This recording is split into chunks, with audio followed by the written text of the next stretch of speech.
It's Monday night, and you know what that means. The Jersey First Television Network probably brings to you the latest edition of Real Talk, and certainly I am the generational talent in Garden State media and the sworn enemy of all the social justice clowns, woke fools, ugly feminists, insufferable cat ladies everywhere here in the state of New Jersey, folks, because I'm the hero you need right now.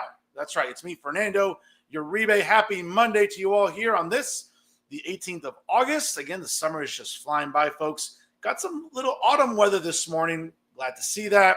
I don't know about you guys, but I'm done with the summer already. Let's have the leaves change color. Halloween, the NFL returns, the NBA, the NHL, the MLB playoffs. That's what I care about in the fall, folks. And I appreciate you tuning in here from wherever and however you may be doing so right now on Facebook Live via StreamYard, and of course on any of your social media platforms. Speaking of which, again, folks, I can't say enough what a privilege it is to come to you every single Monday night, and of course to continue getting your support on all of our social media platforms. If you haven't done so already, make sure you like us on Facebook, of course, Real Talk with Fernando Uribe, and along with Fernando Uribe Media. Don't forget to follow us on Instagram and X, and certainly if you haven't done so already on YouTube, click the subscribe button right there, and you'll be automatically notified of all our great content brought to you by Jersey First TV. Of course, you can see brand new episodes of Real Talk every single week on the Jersey First YouTube page. And whether you get your podcast on Spotify or SoundCloud, I'm sure you're always listening. Well, guess what? Download the Jersey First channel and take all of our content with you wherever and whatever it is you're doing during the last remaining weeks here of summer in 2025. Whether you're driving down Monday to Point Pleasant at Tiki Mondays, whether you're going school shopping for your kids as they go back to school in just a couple of weeks at your local elementary, middle school, or high school, and of course, even maybe moving back your kids back to campus at their college and or university. And certainly, folks, again, I'm sure you have your smartphone with you.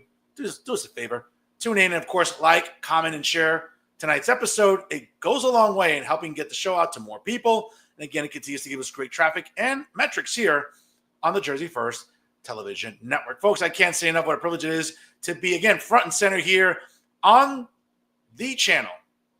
Always educating and advocating for residents here in the great state of New Jersey. That's right, folks. The leaders in strong and fearless independent media. That's right, folks. It's always Jersey First TV, and I'm proud to lead the way here every single week with Real Talk on the Jersey First Television Network. Folks, you want to stick around for final thoughts? I have a lot to say about some of the clowns in establishment media, and the reason people start losing faith in establishment media is because, let's be honest, folks, they're not to be taken seriously. Whether it's this guy that looks like a meth addict living under a bridge, you know who he is, Matt Friedman. From Political New Jersey, of course, the editor of the Playbook. And let's be honest, folks, who really reads that garbage and who really wants to subscribe to the paywall? Like, I don't even read Political New Jersey for free. Imagine having to pay for this bullshit from Matt Friedman. So, but you know what? One of his latest tweets kind of got my attention as it was brought to my attention, obviously. And it just further reinforces what a loser this guy is.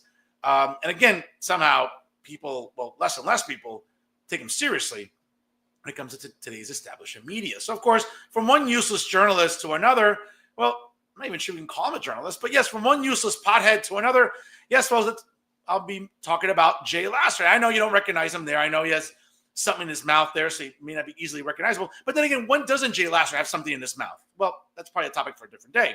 But in any event, folks, we'll talk about the latest hypocrisy that he tends to exhibit, of course, on his social media. And listen, I know he does represent Insider NJ, another useless establishment media news site, or if you can call it that. But I'll tell you why his latest manufactured outrage is so laughable. More on that later during Final Thoughts. And of course, folks, from one useless journalist to another, last but not least, of course, when it comes to useless journalists, it always reminds us that Uncle Dave is still employed. For how much longer? I don't know, but we'll talk about that later on during Final Thoughts. So you definitely want to stick around for that. Folks, again, like, comment, share, and most importantly, subscribe to Real Talk here on the Jersey First Television Network. So you definitely want to do that every Monday night, again, as we are live every single week here. And we always look forward to providing you, again, as I say it all the time, with fearless independent journalism, which you can always rely on here on Real Talk. Folks, it is election season. Obviously, Election Day is just a couple months away. We have a lot of interesting municipal races, as we all know, here in Hudson County. We have mayoral races in Hoboken, Jersey City, Guttenberg, and Kearney, as well as Secaucus. But, of course, we have all 80 state assembly seats up for grabs. But most importantly, folks, the main event, of course, this November is the gubernatorial race. And I know that a lot of people obviously are talking between Democrat Mikey Sherrill, and Republican Jack Ciarelli.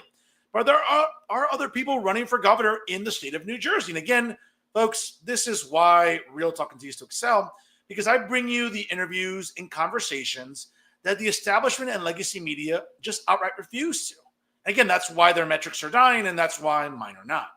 So, of course, why not talk to others running for governor in 2025? And let's start with the Libertarian Party here in New Jersey and their candidate for governor, folks. Vic Kaplan joins us live right now here on Real Talk. Mr. Kaplan, how are you? Fine, Fernando, and thank you for inviting me. It's good to have you out here. And again, folks, if you're interested in learning more about Mr. Kaplan's candidacy for governor, again, you can obviously follow him on Facebook, as well also on Twitter and YouTube. Obviously, you can go to vicforliberty.com. That's VIC, the number 4, liberty.com. And of course, you can also find him on X at vicforliberty. Mr. Kaplan, good to see you on here. Again, it's interesting, as a conservative, when I look at the Libertarian Party platform, and again, folks, if you haven't had a chance to read it, it's really good reading. Again, I was able to print it up, and I do enjoy reading, being not just a journalist, but also as an academic and as a political scientist. Obviously, this type of literature always interests me. It's just the nerd in me, folks. So sorry, you just have to get used to that. But Mr. Kaplan, again, I look at your platform and I look at the Libertarian Party. And again, as a conservative, there's a lot of things I can get with when it comes to what you're running on. And there are some things maybe I'm not so much a fan of. So we'll sort of dissect that a little bit tonight here during the broadcast. And folks, again, like, comment, share, and subscribe to tonight's episode. If you have any questions or comments for our guest tonight, Vic Kaplan, the Libertarian Party Libertarian candidate here in 2025, drop it in the comments section, and we'll be able to read them online during the broadcast. So just looking here, Mr. Kaplan, again, looking at, for example, when it comes to housing, your campaign says, quote, make housing more affordable by ending impact fees and legalizing all small and tiny homes. For our audience that maybe is seeing that for the first time or hearing it for the first time, break that down for us, because it may be a little confusing. Sure, yeah. So impact fees are the taxes on the new homes that are smaller size houses. So I'd like to see that gone, because that increases the cost of housing, of smaller housing, and certainly makes housing less affordable. As far as other housing options are concerned, I don't believe that housing should be made more affordable by raising taxes. Right? I'm opposed to the Mount Laurel decision of the Supreme Court, of the state Supreme Court, and I'd like to see that repealed. What I'd like to see is to have more people have affordable housing by letting people have more affordable housing, right? By changing some of the zoning laws on a local level. Now, I know there are zoning laws on a state level, but most of the zoning laws do come at a local level. So people, for example, there are restrictions when it comes to having tiny homes, right? So like the Boxables company in Nevada, there are other options where people in other states have tiny homes, but certainly they cannot do that in New Jersey due to zoning restrictions. So I'd like to work with the state government, work with the local governments to make sure that some of these zoning laws are changed to allow for more affordable housing. Because the cost of housing in New Jersey is going through the roof. More and more people cannot afford housing, and we have more homelessness every year in the state of New Jersey. So I think if the cost of housing was reduced, in the sense that there were more houses that were affordable, not through the raising of taxes, by easing some of these zoning regulations that prevent people from living, whether it's the tiny homes or RVs, for example, I think we would have fewer homelessness in the state of New Jersey, and more people would find housing affordable. We get rid also of the impact fees, and so fewer people would then leave New Jersey. Mr. Kaplan, should you be successful in November and take office in January, that very problem about housing seems like a very complex one. Again, I appreciate breaking it down for our audience tonight.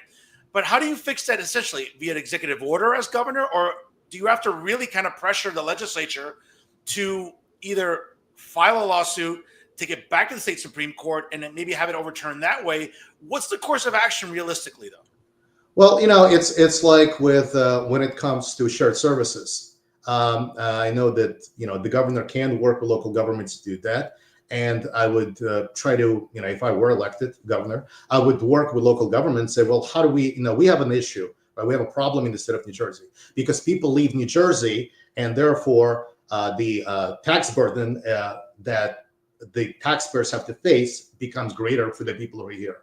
And that is and that creates a vicious cycle, because the more people leave New Jersey, the more the people who are here have to pay taxes.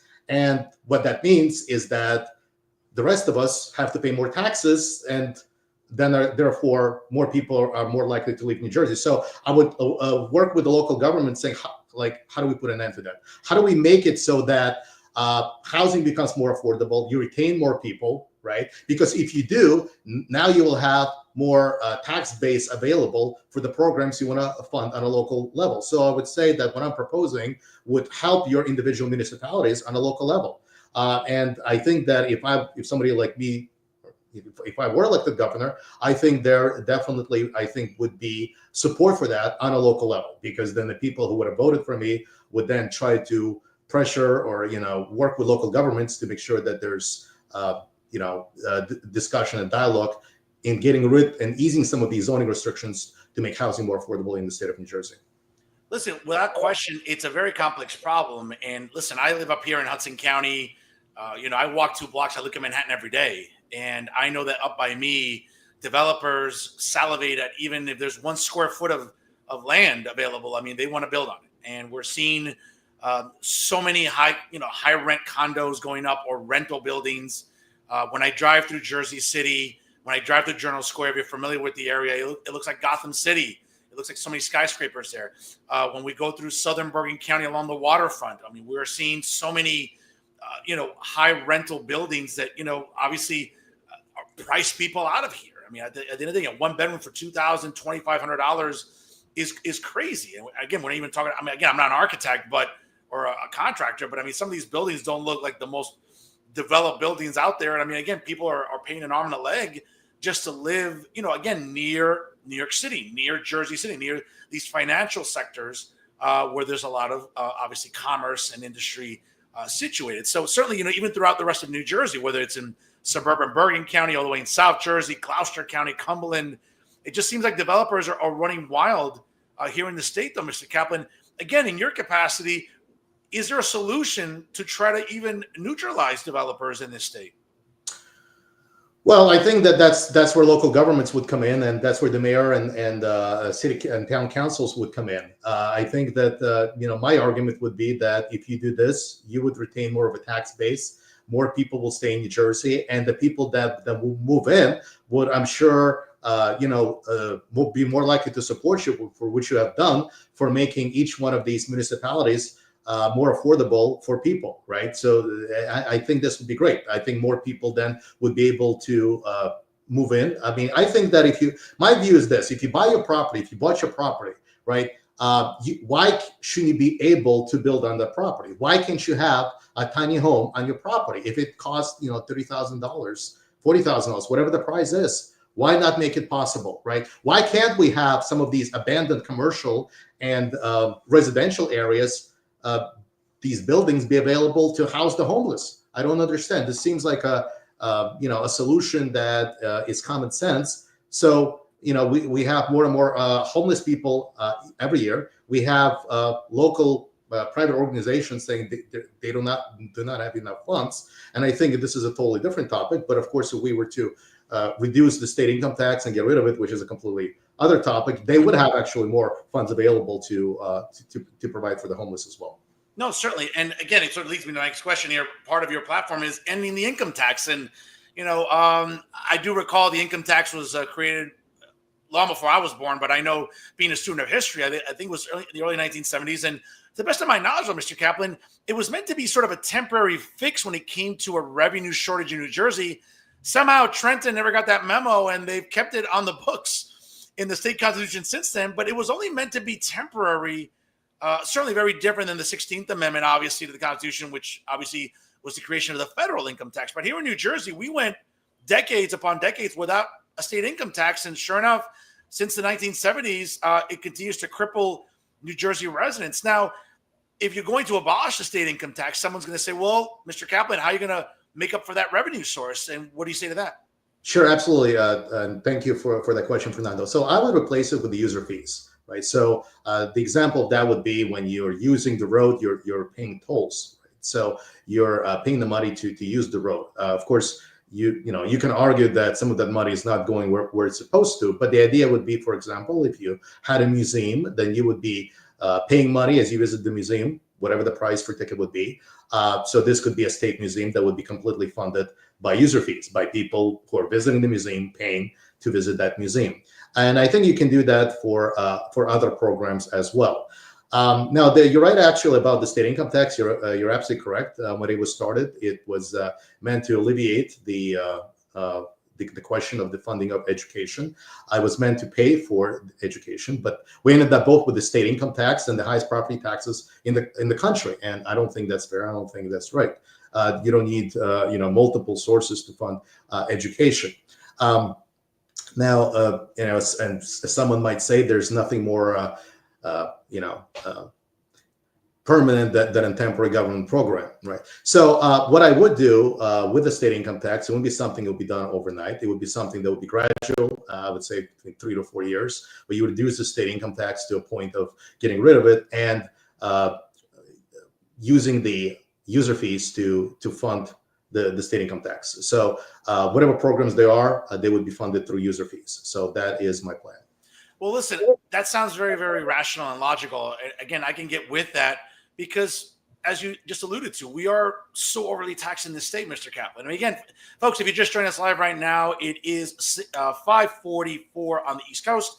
My guest tonight, in tonight's first half of the evening's double main event, he is the New Jersey Libertarian Party gubernatorial candidate, Vic Kaplan, our guest tonight. Again, folks, like, comment, and share tonight's episode. It takes 5 seconds, and it gets the program out to more people. Trust me. I look at the algorithm and the metrics all the time. We talked about this before. Obviously, we have the highest property tax in the country. I know that firsthand as a property owner. We just saw, obviously, the last phase kick in earlier this year with the tolls going up in both the Turnpike and Parkway authorities. So, this summer when people have been wanting to go down the shore or visit in-laws or go to Atlantic City, or, maybe just go to a Red Bulls game in Harrison, right off the Turnpike, or go to MetLife Stadium for a concert or whatever, you're paying more in tolls along the Turnpike and obviously the Parkway. Certainly also the gas tax. Now, again, in fairness, the gas tax started under Governor Chris Christie back in 2016 going into 2017, but the last phase kicked in January of this year. So right now we're paying 49 cents more per gallon for regular gas. And again, listen, obviously we're drilling domestically. The cost of petroleum has gone down. The cost of crude oil has gone down. We're not paying almost $5 a gallon for gas as we were during the last 4 years of Joe Biden, thankfully. But still here in New Jersey, because of the gas tax, yes, gas is under $3, but it's still closer to 3 than to 2. This gas tax. And what's interesting, though, Mr. Kaplan, is that the explicit intent of the gas tax was to fund the Transportation Trust Fund. Well, I got to tell you, when it comes to this fund, there's nothing I trust about this transportation because AAA, which I would argue is probably the most reputable organization that looks at metrics and roads and, commuter and motorist safety, New Jersey is in the bottom third in the country when it comes to road conditions. So what exactly are these, is the gas tax doing to fund? Because let's be honest, if you're driving on the Turnpike or on the Parkway, the roads are still pretty shitty.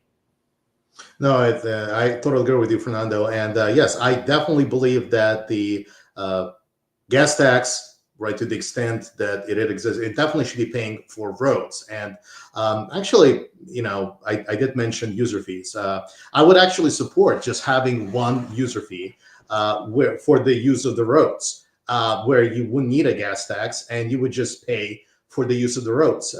And again, the whole idea would be that money alone would be used just for the roads and nothing else. And I'm sure we can get a better quality of the roads if that money for that user fee was just used for that purpose. And I just mentioned the state income tax earlier. 9 states do not have a state income tax. The state of New Hampshire does not have a state income tax and a sales tax. So there are actually more and more states who are getting rid of their own state income tax. And if they can do it, I'm sure that so can we. I agree with you. It'd be a welcome relief, I think, for a lot of taxpayers, if not all taxpayers in New Jersey, if you had one less revenue source to suffocate us when it comes to taxes. Mr. Kaplan, I got to ask you here, and obviously I know that last week on X, certainly I think you got a little heat by some Republican operatives about a position that you've taken when it comes to an issue that for someone like myself, who's a conservative, who is someone that is ecstatic that Donald Trump is back in office, especially when it comes to his immigration policy. And, on your website, again, folks, if you're just joining us live right now, my guest this evening is Vic Kaplan. He is the New Jersey Libertarian Party gubernatorial candidate joining us live. Again, drop something in the comment section, a question or a comment for our guest tonight. You can check out his website, vic4liberty.com. That's VIC, the number 4, liberty.com. Of course, you can follow him at Vic4Liberty on his social media handles. Now, obviously, looking at your platform, Mr. Kaplan, when I read banish ICE, as in enforce the U.S. Constitution on New Jersey soil by making the presence of ICE null and void. Again, maybe it's the academic in me. I'm not an attorney. I did take con law in grad school. I got an A in it, thankfully. But Mr. Kaplan, one of the things that I find unique about this, and again, I really want to take you to task a little bit on it, is, part of the federal government's job that's, and it's documented in the Constitution, is the preservation of sovereignty, which means, very much in layman's terms, the preservation of borders. And when we're seeing what happened the last 4 years under a disastrous Biden administration where the border was wide open, his vice president was the border czar, that woman was useless too. We saw an influx of illegals coming into the country at record numbers. Now, what we've seen since January 20th of this year, thankfully, in my opinion, again, maybe we can agree to disagree, the border is a lot more secure than it was the last 4 years. We are seeing a lot of dangerous criminal illegals being removed from our cities. Okay. So, and I get it that, listen, I have my issues with the Bush administration after 9/11, the creation of the Department of Homeland Security, consolidating certain agencies. Obviously, we took immigration and customs and put them into one agency now called ICE. We have seen that certainly deportations are at record highs. But again, there's a lot of manufactured outrage out there because people, again, sometimes both on the left and right in New Jersey and even nationally, have a short memory. Barack Obama deported more than 3 million people in 8 years, more than the 16 years of Bush Jr. and Bill Clinton combined, and even more than Donald Trump's first term. So I'm always interested in people that are, outraged about, not you, I'm not taking a shot at you, but what I'm curious about is the outrage about ICE doing their job, because that is what is in the job description. There's never a problem in the 2000s or 2009, 2014, 2015, 2017. Now it seems to be a problem with ICE going into our communities and getting rid of illegals. Help me understand this. Sure, absolutely. And thank you for that question, Fernando. Absolutely. So when it comes to this topic, I'd like to go back to the Declaration of Independence. Okay. One of the grievances of the colonists was that the King George was restricting immigration to the colonies. And this is why when it comes to the Constitution, Article 1, Section 8, it mentions the powers of Congress. Immigration is not listed, I would argue, as one of its powers. Only naturalization, which is citizenship, is mentioned. Other people would say that Article 2 mentions it, but Article 2, Section 3 simply states that the president has a right to appoint ambassadors, which has nothing to do with immigration. So as far as the immigration is concerned, the federal government didn't get involved into the immigration until really the Chinese Exclusion Act, where the federal government banned people of Chinese descent from coming to America, and the Supreme Court said, yes, you can do that because, it used all kinds of justifications that later would, that it's commerce, that it's foreign policy. Well, immigrants are not foreign policy, not commerce. So it certainly is not an invasion, as some people say, because that would mean that all of our ancestors, right, were invaders, which doesn't make any sense. So I look at it this way. Okay, so the influx, the number of undocumented immigrants. So we started having the large number. We really started having that after 1996, because Bill Clinton was president at the time, so he signed the law that would restrict immigration. Now, what it did, it prevented people from getting legalized through their employers and through their family members. So what happened is that instead of leaving, as a lot of people did, that were coming from Mexico, more and more of them decided to stay. So you see that increase of undocumented immigration after 1996 because of these policies that were enacted by Congress and supported by every president since Bill Clinton. And of course, the reality is that unlike over 100 years ago, the only way you can come legally to the United States is through your family members or through the restricted work visas, right? Under about 10,000 are given every year for quote unquote unskilled workers. So by restricting the immigration so heavily, right? They got rid of the quotas, but they made immigration more difficult. You had an influx of undocumented immigrants, because if you look at for example, the farm workers, 42% of them are undocumented immigrants. So the federal government made it difficult. Now, Ronald Reagan had, I think, the right idea. He decided that, well, we're not going to deport them. That's going to cost a lot of money. Some of them, right, are essential workers. And so he decided to allow them to stay. Now, my position on immigration is this. Okay, I do believe in background checks. If people are coming here, they should be processed, right? There shouldn't be what was going on under the Biden administration, where the federal government just buses in, if you will, flies in a whole bunch of people into one town, and now they're just flooded. One town is just flooded with immigrants. This is not the natural process of immigration. Certainly not what was going on over 100 years ago. Now, and I also believe that if you are an employer, you should be able to, have people come in. You pay for their training, pay for their travel, and then you can have private organizations sponsor them, those individuals, without any cost of taxpayers. I don't think the taxpayers should be funding people. Now, that's my position. But I also think that if somebody wants to come here, wants to work, I think that person should be processed in the state of New Jersey. If that person is with background checks, make sure that person is not criminal, doesn't have a record, and only then would that person be able to come here, just like we had with Ellis Island. But Mr. Kaplan, let me ask you this, though, because, again, we're seeing the numbers. And, again, folks, stay tuned here. We have a great double main event tonight. Obviously, the first half this evening is New Jersey Libertarian Party gubernatorial candidate Mr. Vic Kaplan tonight.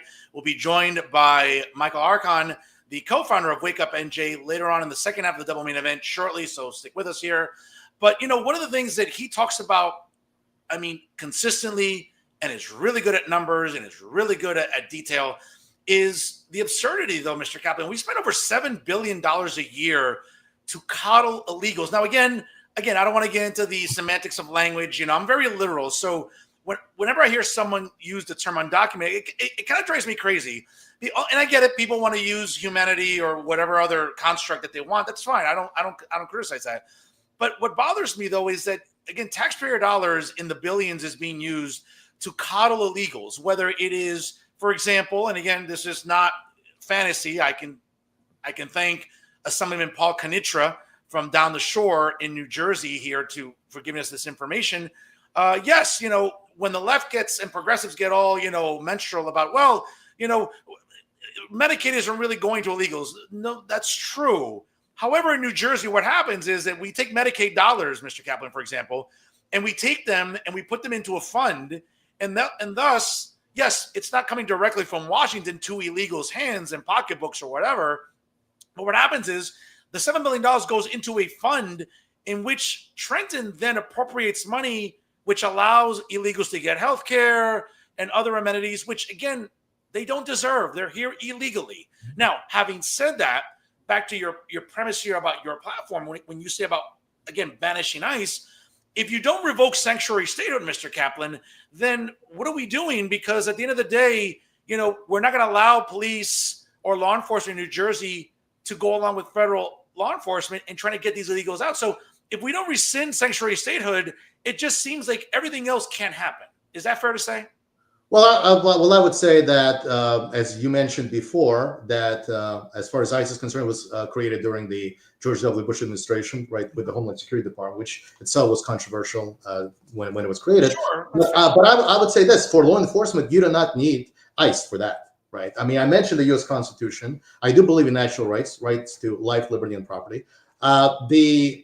You do not need ICE to handle that. As far as crime is concerned, according to the ICE statistics themselves, right, the 93% of the people that were arrested by ICE had no violent criminal record, and 65% had no criminal record, period. So we can deal, right? The police can deal with those people who are criminals, right? With the serious criminals, with the 7%, they can deal with that. You do not need ICE to do that. Of course, if you have ICE, yes, then you can have the goal of 3,000 arrests per day in the country. But if you just want to focus on those people that are violent criminals, and those people that have committed other kinds of crime, you do not need ICE for that. And that's the whole point. I definitely want to make sure that people who are criminals, that they go to jail, that they're dealt with. It's very important. And in fact, I actually support increasing penalties for people who commit violent crime. I want to make sure that they go, that they are behind bars. But as far as tax dollars are concerned, no, not a penny should be used for that,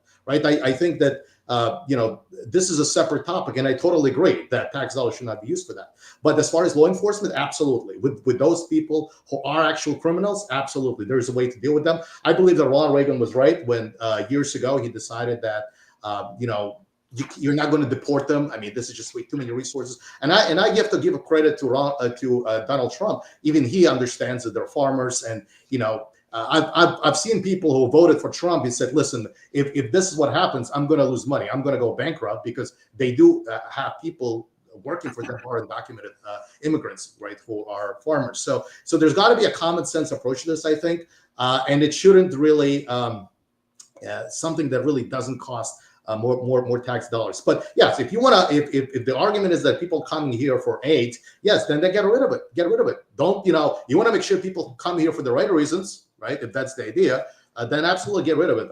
I certainly don't think it's fair, and I do remember that, because I used to live in New York City, and there were immigrants who were coming here who were getting under I think Section 8. They were giving free housing. People who were coming here while people were born here, right? They weren't getting anything like that. And I totally understand. If you're that person, you would think that that's not fair. And I completely understand that. It should not be happening, 100%. All right, fair enough. Let me ask you this, Mr. Kaplan. And again, folks, it's if you're just joining us live, first half of tonight's double main event starts with the New Jersey Libertarian Party gubernatorial candidate, Vic Kaplan, our guest tonight. Again, drop a comment there in the comment section. More importantly, like, comment, and share tonight's episode. It really helps get the show out to more people. We appreciate your support here on the Jersey First Television Network. Now, Mr. Kaplan, you're running as a Libertarian. Looking at some numbers here from 2021 in that gubernatorial campaign, certainly Phil Murphy narrowly defeated the Republican candidate this year, Jack Ciarelli, well over 1.3 million votes to 1.2 million votes. Really, the margin was within 3 percentage points. And then, looking at the rest of the breakdown of those that ran the Green Party, the Libertarian Party, and the Socialist Workers Party, there is a concern this year. Obviously, there's been 8 years of a Democrat governor. First time in going back maybe 50 years since Brendan Byrne, since that happened. No party has ever had 3 consecutive terms in the governor's office. Some independents and Republicans might argue, though, Mr. Kaplan, that, I get it. Looking at the numbers here, back in 2021, the then candidate for governor, Greg Maley, got just a little over 7,700 votes. Now, again, in a race of probably 100,000 votes of a difference, may not be a big deal. But so many people are concerned, though, Mr. Kaplan. Again, we're seeing the highest property tax in the country. When Chris Christie left office in 2018, he left with a $29 billion budget that he and the legislature passed. By the end of this year, obviously, Governor Murphy and the legislature signed a state budget almost at $70 billion, more than double than what we've seen. New Jerseyans are concerned that another Democrat in the governor's office would be catastrophic, and I think the numbers prove that. Again, taxation, spending, coddling illegals, coddling, the LGBT community in certain aspects, especially mentally ill people like trans people. People might argue, why are you running? You might take votes away from the Republican who has the best chance to win this seat for the first time in more than a decade. What do you say to people that are going to just say, hey, listen, when you're knocking on doors or going to street festivals and say, hey, Vic, no offense, man, you seem like a nice guy. You're working hard, but you might be taking votes away from the Republican that really has the best chance to beat the Democrat this November. What's your answer to that? Well, thank you for that question. Well, my answer is that I'm running on the platform that I'm running on, right? I support, of course, getting rid of the state income tax that would allow also to greatly reduce property taxes. And once you can reduce property tax on a local level, once they can do that, more people would find life affordable, of course, in the state of New Jersey. So if you like where I stand, if you like what I believe in, right, then I think you should vote for it, because most of the things we take for granted, right, they came because there were people who were running outside of the two-party system, and they supported policies that were later adopted by the Republicans and Democrats. So I certainly do believe that my candidacy does have a purpose, because what I'm running on, I think, would greatly improve the lives of the people of New Jersey. Now, I think Jack Ciarelli, if you look at his platform, I don't think he, there's a number of positions, of course, where I may agree with, but there are positions that I don't. But I think my view is that I want to give voters a choice, right? I want to give voters a voice. And if you believe what I stand for, you should vote for me. The reality is that the candidates, they don't own voters. They don't, right? The idea that all the voters belong to candidates. The candidate's supposed to earn votes, right? And that's what this election is about. So if you like what I stand for, by all means, vote for me, right? If you believe in what I believe in, because if you look at my platform, it is different from the Jack Ciattarelli's and Mikey Sherrill. And of course, the other reality is that we've had Republican governors before. We've had Chris Christie before, and people say, well, he wasn't a real Republican. We had Christine Todd Whitman before, and then people say, well, she wasn't a real Republican. I mean, I'm sure, many years later, afterwards, people say, well, this Republican, governor was not a real Republican. I mean, we've had those governors before. Meanwhile, the cost of living becomes higher, and more people leave New Jersey. I've heard about people leaving New Jersey for well over 2 decades. I mean, that's how long I've heard people saying they're living in New Jersey. Because so if life is not improving, if life isn't getting better, how are you going to win? Your candidate may win, but will you really win? All right, will your life get better? That's the real question. And the record shows is that that's just not the reality. Life is getting is worse for people. More people are leaving New Jersey. More people don't find the life in New Jersey affordable. And I'm just offering something different. So if you agree with my platform, then I think you should vote for me. All right, fair enough. Let me ask you this. Should you be successful on November the 4th and take office in January of 2026, Mr. Kaplan? Certainly, the Republican Jack Ciattarelli has talked about on day one, the executive order, rescinding sanctuary statehood. Mikey Sherrill has talked about trying to, I guess, further codify reproductive rights, which seems kind of crazy because it's already into the Constitution already. So it sounds like maybe Democrats are just weaponizing reproductive rights again during an election cycle. What do you want to tackle on day one should you be elected governor? What do you want to look at when it comes to the state budget? Because, again, January, the state budget comes up under discussion again. Do you want to audit certain agencies? Do you want to audit New Jersey Transit? What do you want to tackle in terms of wasteful spending or government agencies in New Jersey that maybe we just don't need or needs revamping? Well, thank you for that question, Fernando. I think the big issue is the state pension, and I definitely would like to tackle that issue. What I would like to see is that state pensions being placed under control. It would be something that would be done right away, but it would be they would have to be placed under secure control where those pensions cannot be touched.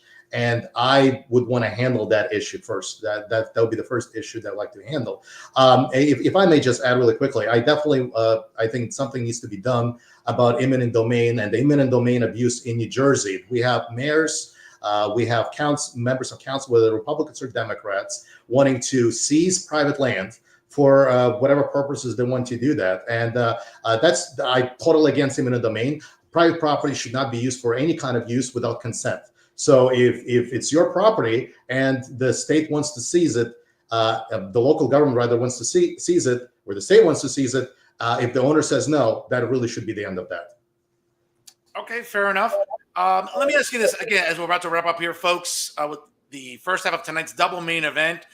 It is Mr. Vic Kaplan, the New Jersey Libertarian Party candidate for governor, coming up on November the 4th. Again, you can check out, obviously, his website, which is vic4liberty.com. That's VIC, the number 4, liberty.com. And, of course, you can follow him at Vic4Liberty on all the social media handles, on Facebook, on X, as well as also on YouTube.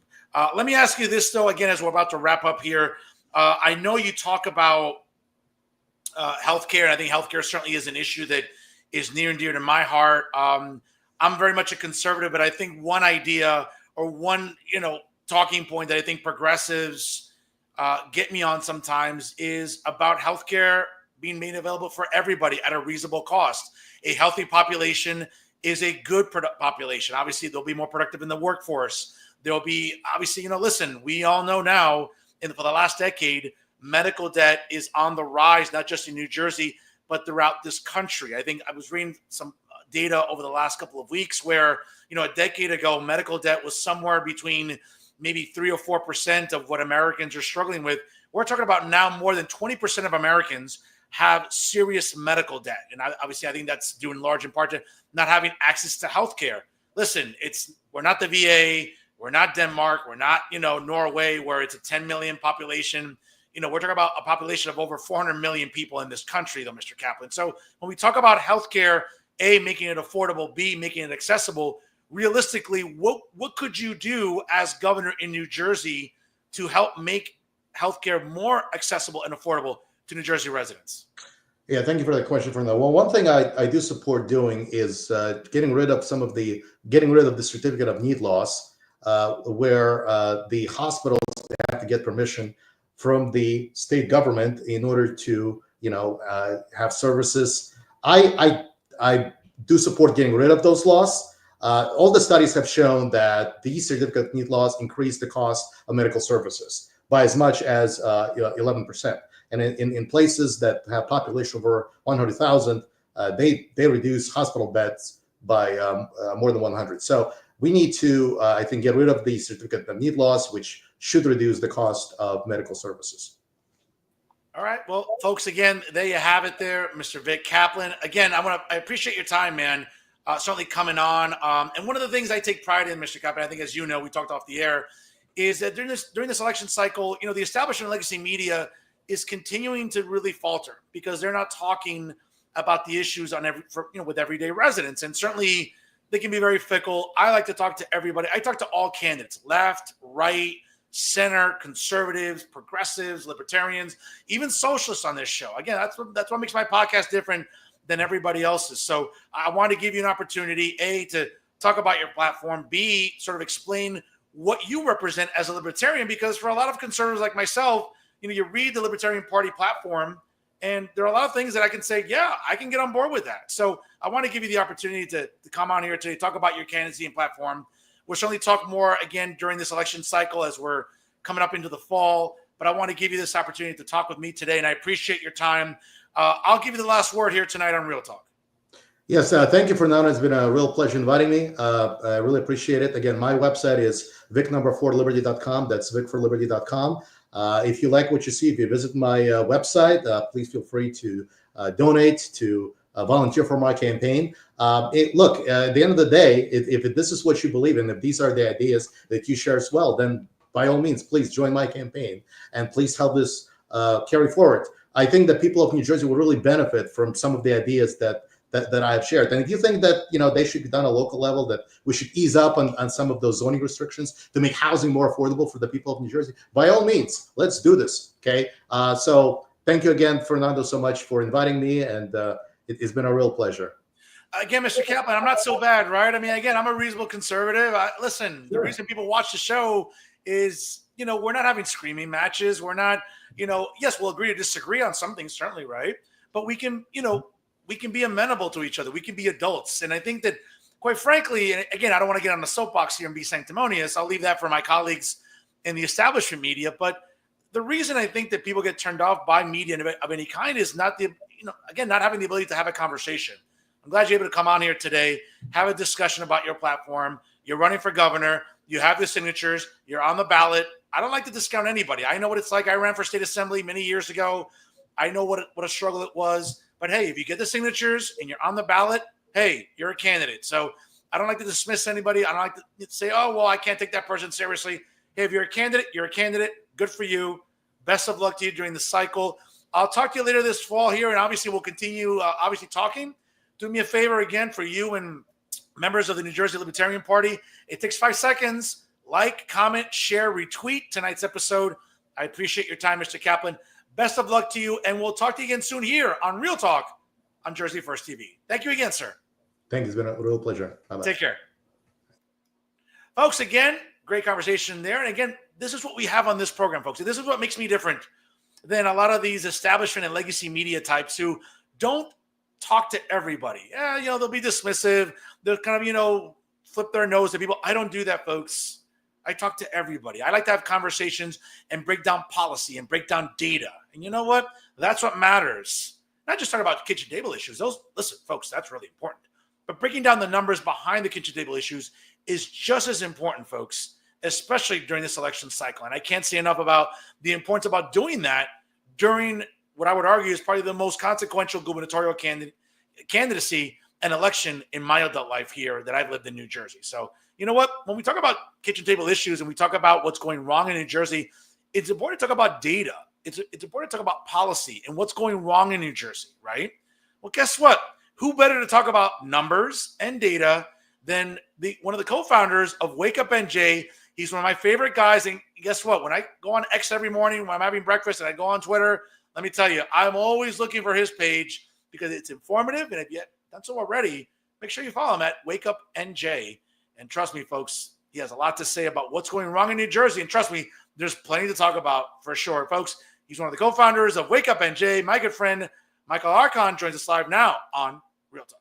Michael, how are you? Oh, I don't hear Michael. I don't think I hear him.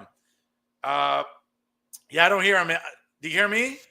How's that? Is that better? Oh, that's perfect. There we go. Everything's good to working see you, now. Michael. How are you, brother? I'm doing good. I'm on vacation now, so I'm hoping the connection is good and stable. So we'll see how it goes. I appreciate you taking time on your vacation, man.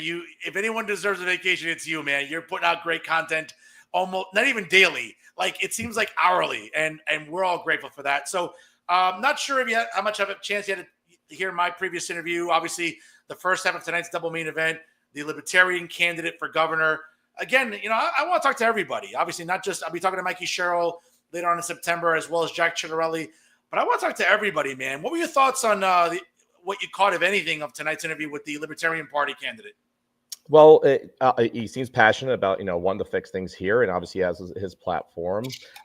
It's just interesting because, like, from my standpoint, when I look at Libertarian, is that, like, we haven't had one in a long time. So my fear is that the votes that they're vying for are taking away from Republicans and not Democrats, and that's always my main concern. So have to see what comes down the pipeline. But I'd rather, not against anything against the Libertarians, I'd rather them run for assembly under like a Republican, what they, I mean. But like, if you're running Libertarian, I don't know if you're standing with a Democrat on the standing with a Republican, you know what I mean? So it depends on what their platform is, but unfortunately for me, I think they're just kind of taking a vote away. In my humble Well, it's opinion. interesting. I mean, I brought it up. Obviously, I'm not sure if you caught this during the segment, but I brought this up about sort of the numbers in 2021. Obviously, Phil Murphy got 1,339,471 votes. Jack Ciattarelli got 1,255,185 votes. Really, less than a 3% margin. Really, was the difference there? Again, a lot of mail-in ballots, that's it's a little questionable there, right? We always hear about that 5 years later. But the Green Party got over 8,400 votes. The Libertarian candidate at the time was somebody else. They got over 7,700 votes, and the Socialist Workers Party got over 4,000 votes. So I'm concerned with you as well. Again, I don't like to see certain votes getting taken away from potentially the Republican candidate this year, where Jack has a really good chance to win. And again, a little history for everybody here. Obviously, no party has ever won 3 consecutive terms in New Jersey gubernatorial history. Obviously, Phil Murphy bucked the trend of no Democrat had ever won back-to-back terms since Brendan Byrne. That was almost 50 years ago before that. So history is not on the side of the Democrats, obviously, for the Democrat Mikey Sherrill, the U.S. representative of the 11th Congressional District. But I got to tell you, Jack is gaining a lot of steam, and I'm not buying these polls, Michael, where they say, well, Mikey Sherrill's up 5-6 points. I got to tell you, I think it's a dead heat right now. What do you think? As far as I'm concerned, is like a few weeks ago, they had it at 21 points. Then they had it at, I think, 10 or 12. And now it's down to 6. And I hear Democrats, they were cheering, rah, rah, rah, when it was so high. And now I don't hear them saying boo hiss about polls anymore. So to me, I think polls are kind of blasphemous because I think they mislead people, and they're meant to almost discourage in a lot of ways, especially here in New Jersey when you have a poll like Rutgers, trying to do it. So to me, I don't listen to anything they have to say. So I think it's like this. If you want to flip New Jersey red, you need to go out and vote, because the Democrats are going to run a mass mail-in ballots. We need to show up in mass and just get everybody we can to vote. And people forget that when Jack ran last time, he flipped 8 legislator seats. That's humongous in a state where he didn't win. You know what I mean? So it's going to be very interesting to see this election with post-COVID, and you don't have all the propaganda of X back then and Instagram, and we can have a good foothold on X right now and Instagram. TikTok not so much, but you see a lot of information coming out there that's very helpful. And I see Jack's campaign very, very heavily on social media this time compared to last time. So very positive things, and I see him active almost every time. He went to Israel. I kind of wish he stayed here and worked every single day, but like, he's going to come back here, and I don't want him to take a day off. Honestly, I want him to show up every day online and say, here's what I'm doing. Go to every city and everywhere, in every place you can in Jersey, because this state needs to be saved because the Democrats are killing it. Michael, you said it perfectly. And listen, I think that Jack took some lessons from 2021. We're seeing him at every festival possible. I know he was up here in Hudson County yesterday during the Jersey City Puerto Rican Parade, which is a big, big parade. I know nearby in Patterson, he did the same thing. He's been hitting every street fair. He's been hitting every food festival. He's been hitting – listen, he was even at MetLife Stadium on Saturday for that, preseason game between those two loser teams that play at MetLife, the Giants and Jets. And sure enough, he was there. He was, obviously getting the message out. And I think some establishment media people were going after him today. Well, Jack's not, is he really, he's going after Mikey Sherrill for being an out-of-towner and not from New Jersey. But, here's Jack Chiarelli rooting for the Green Bay Packers. Like, it's bullshit like this that just drives me crazy about the establishment media. It's like, can you ever go after the Democrat with the same veracity and vigor and just the vilifying energy that you do with Republicans? It drives me crazy. But Jack has really been out there. He's been going to Hispanic communities. He's been talking to businesses. And you're right. There is no, there's no more scamdemic nonsense. Now again, Republicans got smart last year, where they took advantage of early voting. They went out in big numbers for Donald Trump and J.D. Vance. They went out with, mail-in ballots. I get it. Democrats thought that would never come back to bite them. It did. I would argue if Republicans are smart, and we got a lot of great people, yourself, Scott Pressler, that are really pushing that. Voter registrations, vote early this year, vote by mail if you have to. Because again, Democrats thought that they kind of catered the game for themselves. Well, Republicans got smart, and I think that's going to work in Jack's favor this time. I think so too, and I think he's hungry also. I mean, imagine it came within winning last time, and then in the middle of the night, it was like, I would say, stolen from your clutches, at the witching hour. And so I think that he's going to work very, very hard. But to me, it's not just about the governor's race. I mentioned the assembly. The assembly has a great chance. And if you don't flip it, you can make a great dent in it to make the Democrats really worried. And to me, that's very, very important here. The legislation that is coming through this legislator is atrocious. They're trying to go after homeschool. They're trying to go after your taxes. They're trying to go into your, like every aspect of your lives with gun control as well, too. Like, they're just not stopping, and they are relentless. I mean, like your taxes are so high, but there was a bill by one of the senators that was trying to make a urinary tract infection day on my son's birthday for November 21st. I mean, like, that's what they're worried about. They're worried about garbage instead of like actually lowering your taxes. We need to get change in there. We need to cut programs. We need to save taxpayer dollars. Like, this state is unaffordable. Like, and when I hear people on the Democrat side saying, oh my God, things are great, I'm like, what world are you living in? Like, oh, it's education's so great. I'm like, yeah, that's great for like a small amount of people, and the education's not that great. Go to Newark, they can barely read, with math and testing scores and reading scores in the toilet. Like, there's so many things that need to be fixed. Like, we need change here fast, because the Democrats aren't going to change things. They're going to be more of the same. And Michael, and you do a great job along with everybody else at Wake Up NJ at really breaking down how New Jersey continues to be unaffordable. Again, at the end of 2017, right up after Chris Christie left office, certainly the legislature and Chris Christie in 2017 negotiated a $29 billion budget. 8 years later, after Phil Murphy, we're looking at over $70 billion. We're talking about $7 billion alone goes to coddle and pay for illegals in New Jersey. We're talking about taxpayer dollars being used to coddle the alphabet mob. All this LGBTQ nonsense. Coddling all the mentally ill people, trans people. Sorry, that's the truth, folks. Taking taxpayer dollars to pay for that.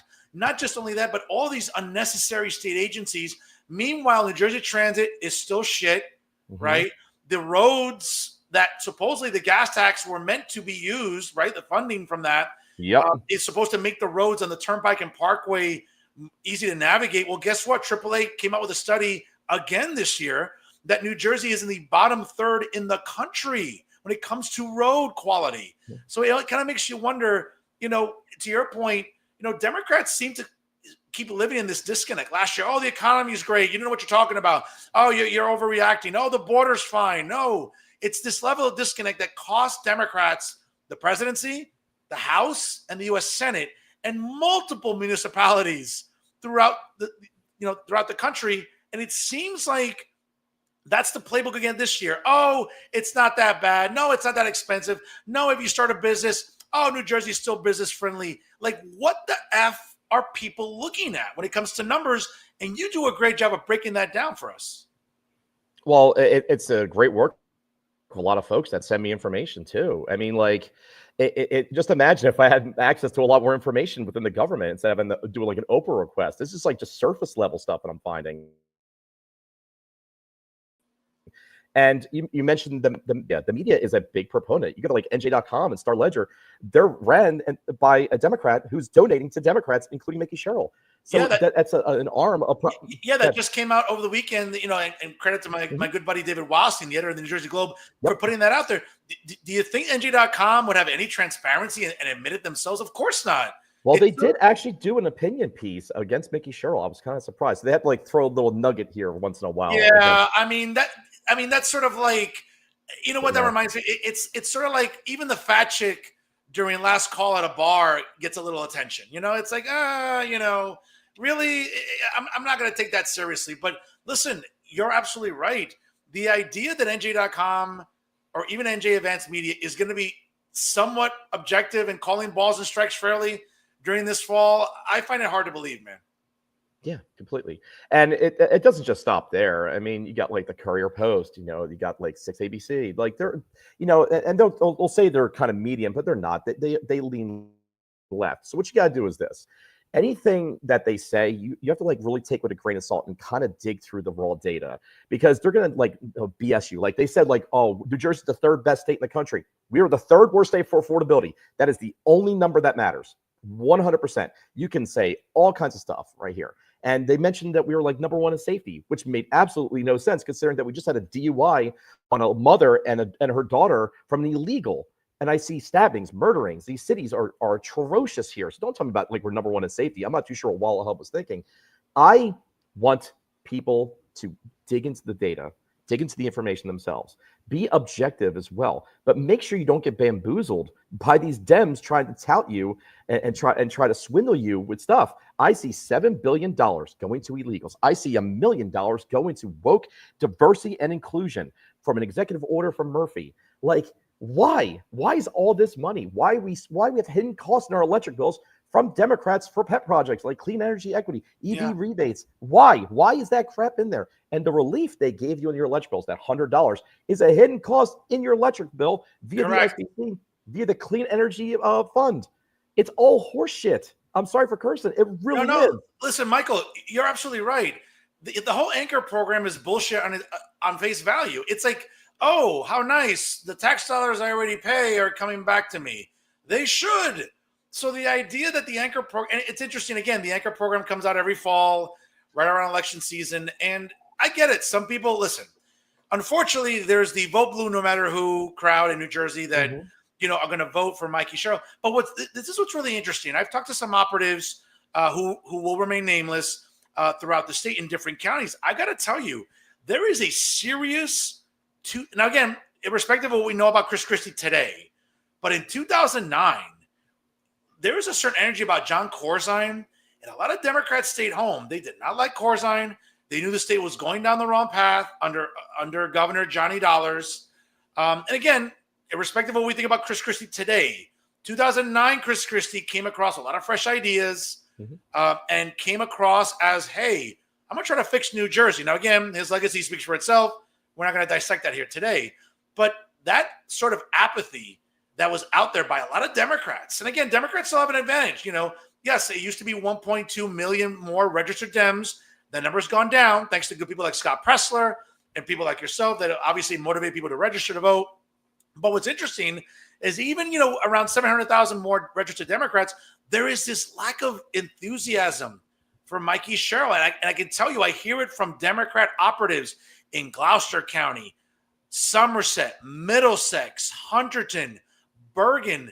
Again, I get there's that vote blue no matter who crowd, and again, just like there's vote red vote red until I'm dead. I get that, but I think in a race where independents are going to decide it, and even some Democrats, there's not a lot of enthusiasm for Mikey Sherrill. Again, this is not me making this up. These are operatives. They get paid for a living to work for Democrats telling me this. So I think Jack could have won in 2021. I think Jack is going to win in 2025. That's how I look at this race.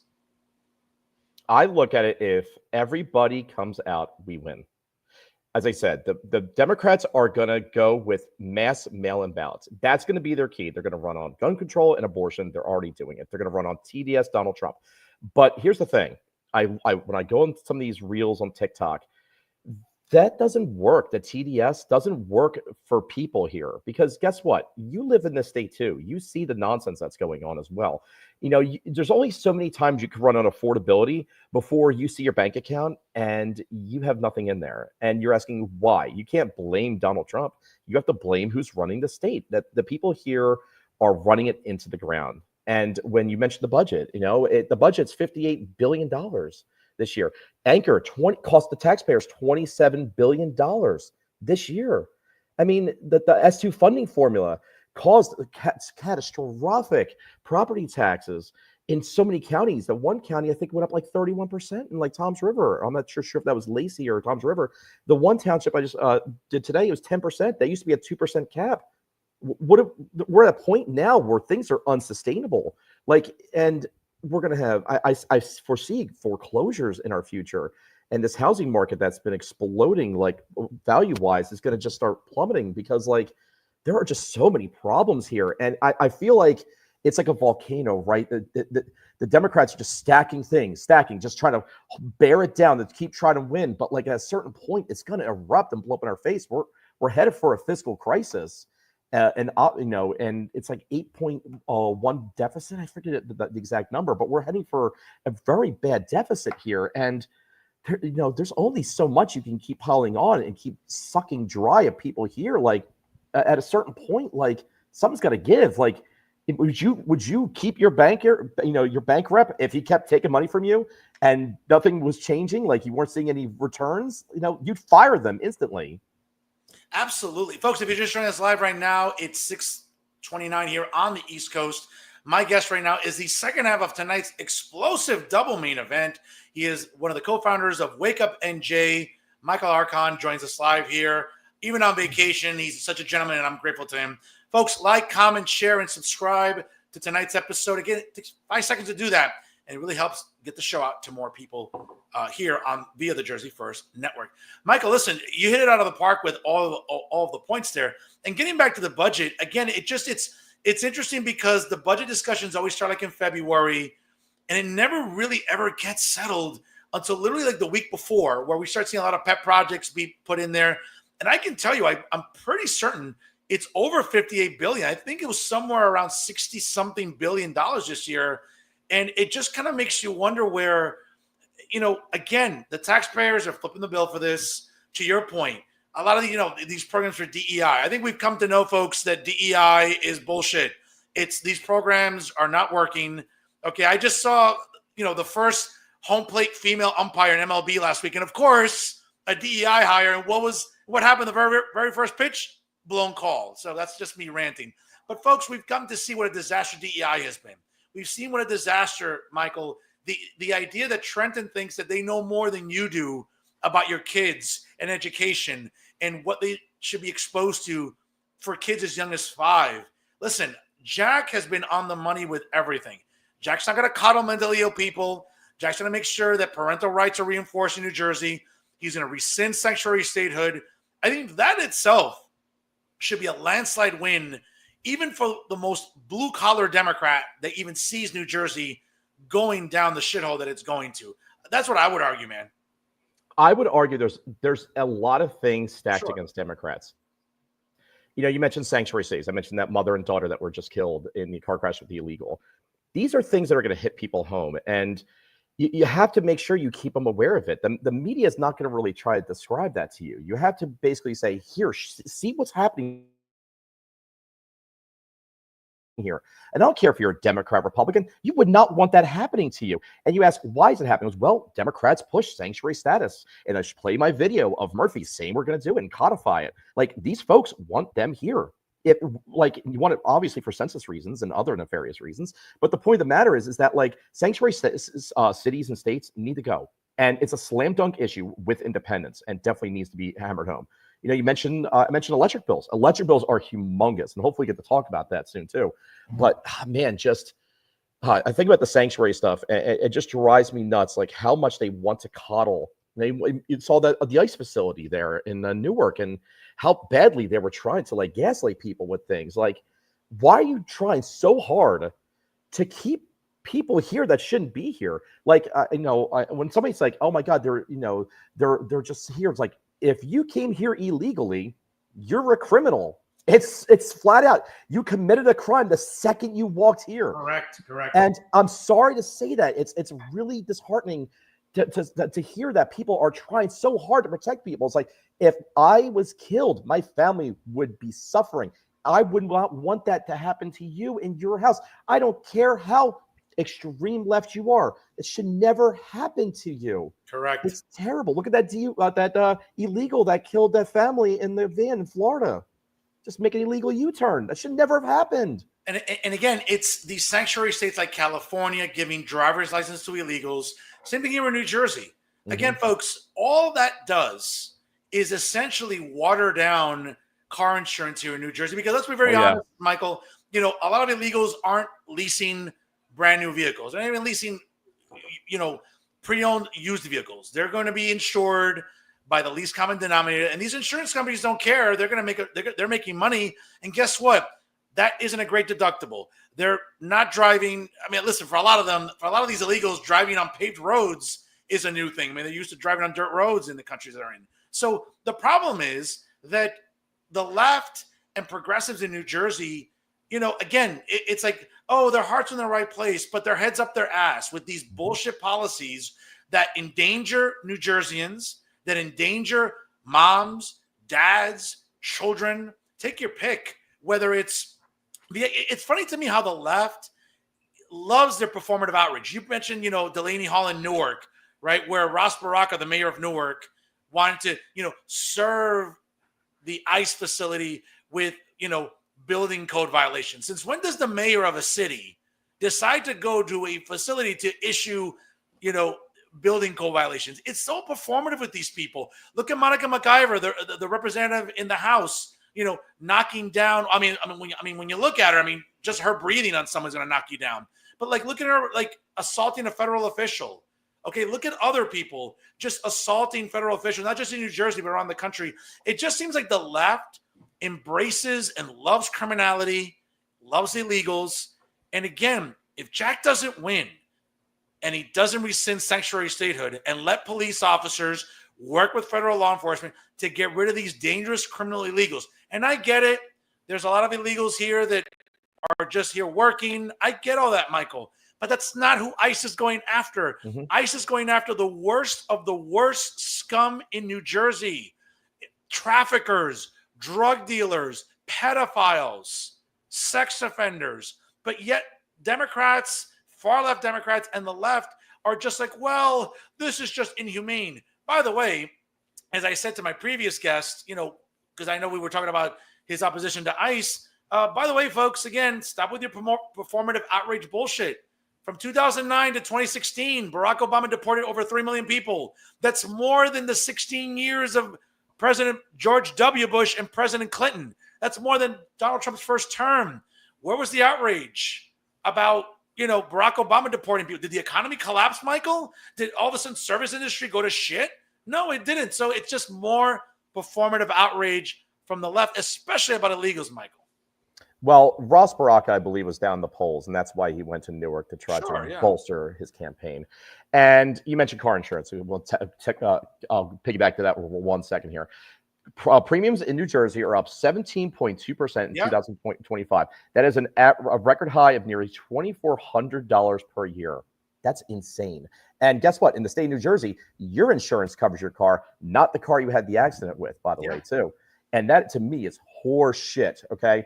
if someone, like, you've seen that videos of people like stopping short of a car and you slam back in them, well, technically that is your fault because you were too close. And those people will drive off and get your insurance information, and all kinds of havoc will ensue. Like, these things happen, folks, and it's very, very important to understand that. Why are insurance premiums going up? Drivers, illegal drivers are getting insurances. Like, there's a correlation there. You know, we have over 800,000 illegals here that we know of. People saying it's in the millions, but the point of the matter is that's what we have documented here. And this is part of the unaffordability here. Just imagine if the state had $7 billion per year. And guess what? You want to talk about ICE here as well. ICE wouldn't be here if we weren't a sanctuary city and have sanctuary cities and then be a sanctuary state. ICE wouldn't be here if our AG would cooperate with them. They want them here. That should be a tall tale sign of how insane this I would say organization is. Well, I wouldn't even say it's like Murphy's, cabinet. I would say it's an organization, like a crime organization, like hell bent on keeping these people here. And I don't, why? Why do you want to hurt your own citizens? Listen, I'm with you. And, Matt Plotkin has wasted millions of taxpayer dollars, not just in lawsuits against the Trump administration when it comes to ICE, but also what's going on in our public schools. I mean, there are school districts, and thankfully the Supreme Court stepped in and pretty much gave an out to parents and say, hey, you want to opt out your kids out of this bullshit LGBTQ curriculum, you can do that. But yet Matt Plotkin would rather go after towns like Middletown and other school districts that like, well, no, hey, this isn't inclusive. This is bigoted. This is prejudicial against. No, it's not. It's giving rights back to the parents. Okay. I don't have any kids that I know of, but if I did, the idea that my 5-year-old Michael should be learning about gender is bullshit. Okay. Let kids be kids. It just seems like the left and many in the alphabet mob here's the difference. Okay. I can rationalize if your acronym is going to be LGB. You know why? Because that's biology. Okay, that's based on biology. Anything after LGB is just identity bullshit. Okay, mentally ill people, trans people. I mean, again, it just seems like the semantics. It just seems like this is what the left in New Jersey, and especially in Trenton, giving money, grants to organizations like Gar State Equality, right? And useless activists over there like Lauren Albrecht, who, I mean, if there isn't a more useless woman in New Jersey, I mean, she's right up there. But giving millions of dollars to these organizations, to creating the Center for New Americans. Like, what the F is this? Who cares? Stop giving money to these bullshit causes. And again, should Jack win, which I think he will, I'm at least going to argue. He might get some pushback from some people in the legislature, but Jack via executive order, he's going to have to sign a lot of them to clean up the state, man.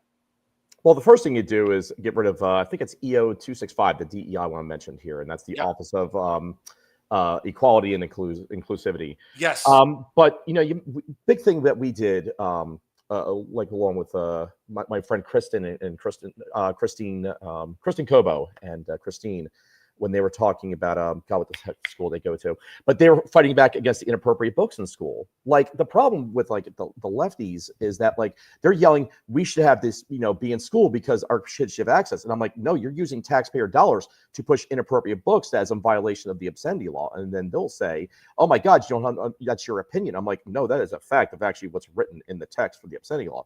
Then they push the Freedom to Read bill, and that is to protect these librarians and the school staff to push this nonsense and then protect them from the obscenity law, which to me is completely and utterly insane. You want to talk about like parental rights. We talk about like an opt out. There should be an opt in. Like, and then there's kids that want to do it, they can, and then everybody else is excluded. That's the way I see it. Talk about like the sex ed curriculum when they're talking about, BJs and AJs and all kinds of crap and it's in the 8th grade curriculum. And they're talking about this nonsense here. Like, what the hell is the point? Do you know that in New Jersey schools, the word male and female are removed? I was there at the board meeting when they removed it. I couldn't believe it. Like, why? What is, like, they just gone, like, it's not even like they went a little left. They went like way too far. And those centrists, notice that as well. And that's why these independents are going to be key in this election. And if you rally them, holy shit, you might not just flip the legislature, you might be catastrophic. And that's going to really send a message home, not only to New Jersey, But Massachusetts, Connecticut, Rhode Island, California, all these blue states, heavy blue states, and say, you're next, buddy, and we're going to be taking over your state too with Republicans and people with common sense also. And it's interesting you bring up those states. I mean, the term gerrymandering has come under a lot of spotlight, obviously, in the news cycle lately. And, for a state like New Jersey where, it's not like this overwhelming number of Democrats outnumber Republicans. And yet, Democrats have more congressional seats in New Jersey, right? Same thing in Massachusetts, Rhode Island, California, where Republicans, it's not like it's a 90-10 differential, Michael, in New Jersey, for example. I mean, we're talking about like almost 40% of the electorate is Republican, and yet there's only 3 congressional seats held by Republicans. So, when Democrats want to bitch and moan about gerrymandering in certain states, good for Texas. Look what they did. I mean, it'd be great to see other states do the same thing where Republicans can have an equal say in representation. But to your point about parental rights, listen, I just had Alexandra Bauer on last week, and good. You know her. She's been in the news cycle literally right after my episode last week, where the Girl Scouts pretty much told her and dismissed her on the phone and said, hey, your services are no longer needed.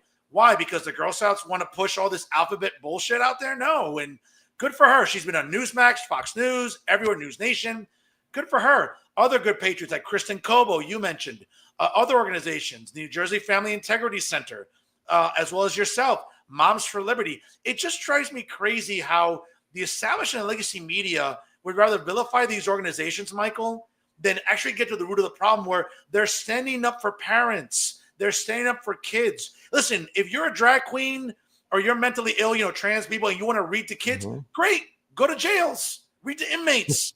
Okay? Go to a senior citizen home. I mean, I don't wish that on the elderly either. But, what is this obsession with reading to children, being near children? Again, you want to read to people, go to a jail, read to inmates. I'd rather leave you in there with them and, take your chances. But the bottom line is these are the people standing up for children, and yet there's the left and progressives in Trenton, Michael, would rather vilify them than work with them. Like, it's ass backwards.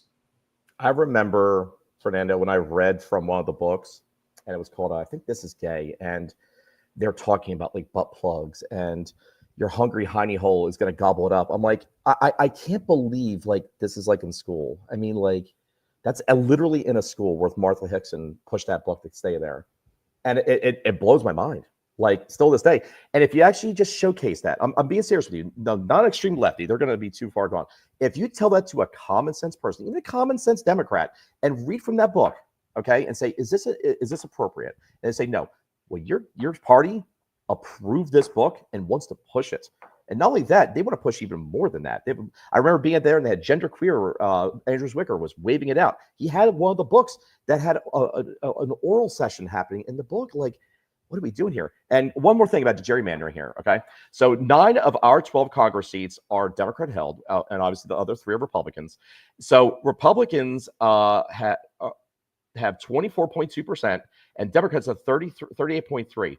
That means that they're saying that every independent votes Democrat in as far as like the gerrymandering go. So for some reason, the independents always just go blue. It just makes no sense as far as like the data goes for that. Yeah. I mean, seriously, make it make sense. You're telling me every Democrat, every independent's gonna be like, yeah, I'm gonna vote blue for that. No, it's mind-boggling to me. Again, and I would really, really like to see. Now, again, it's not possible. When I had David Wallstein on a couple of weeks ago, I'm not sure if you saw the episode with him, but and David's very in the know about everything that goes on when it comes to legislature and state laws. And Democrats couldn't, change the map here in New Jersey, even if they wanted to. It's past the deadline. They can't do anything for the 2026 midterms, right? And again, we'll see maybe in the next census, but it just drives me wild that you just gave the numbers perfectly. I'm not going to buy this bullshit that independents are overwhelmingly voting Democrat. They're just not, especially in a state like ours where really only 3 congressional districts are assigned to Republicans. I find that hard to believe. But again, until there's a hard look into this committee, right, the task force that goes into redistricting for the census, we're never going to fix that problem. And again, I think part of the problem can be alleviated by voting for a Republican governor, which again is, I hate to be a dead horse tonight, folks, but why Jack's victory in New Jersey this November is so crucial, not just because of everything we've talked about, spending, taxes, parental rights, allowing law enforcement to work with ICE to get rid of dangerous criminal illegals, I would argue, in trying to make representation in New Jersey just fair. And I think that when things are discussed in a fair way, a lot of the far left and a lot of Democrats in New Jersey, Michael, they shit their pants when they hear that. I think that the Democrats are scared that their control on things is slipping.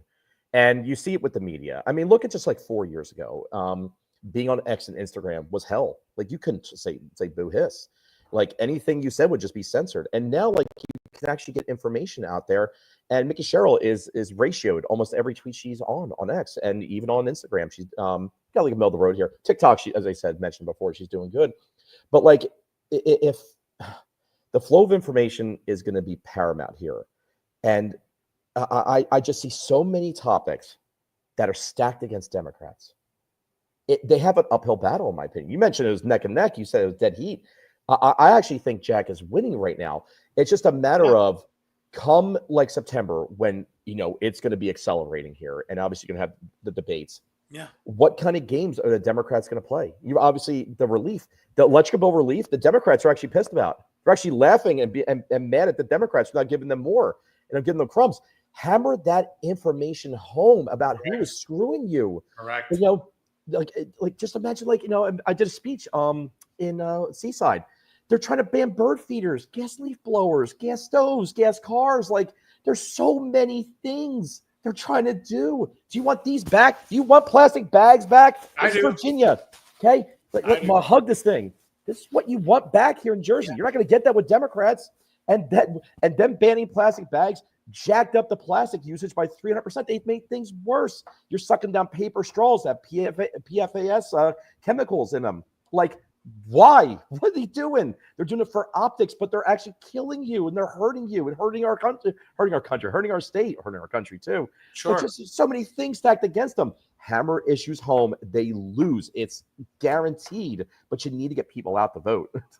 Well, listen, I agree with you. And I think coming up in September and October, I mean, there's only 2 debates between Mikey Sherrill That's and it? Really? Charlie. Yeah, there's only 2. I think there's one for the lieutenant governor debate, which again, 4, though. What's that? I thought they were going to have 4. No, it's only 3. No, it's only 3.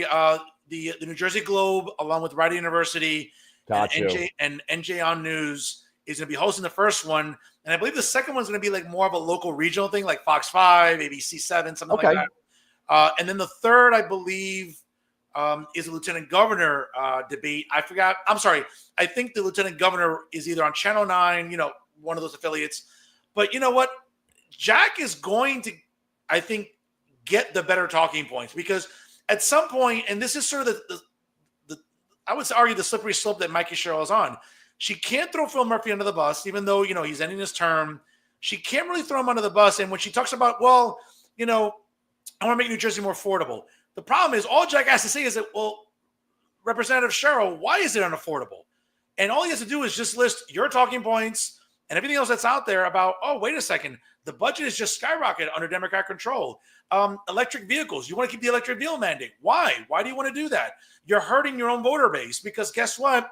After a 5-year warranty, Michael, of the electric vehicle going bad, if your battery dies out, that's not covered. So that's an extra $10,000 for a new lithium battery. So for the working class Democrat in New Jersey that supposedly these electric vehicles are supposed to benefit, that's going to screw them.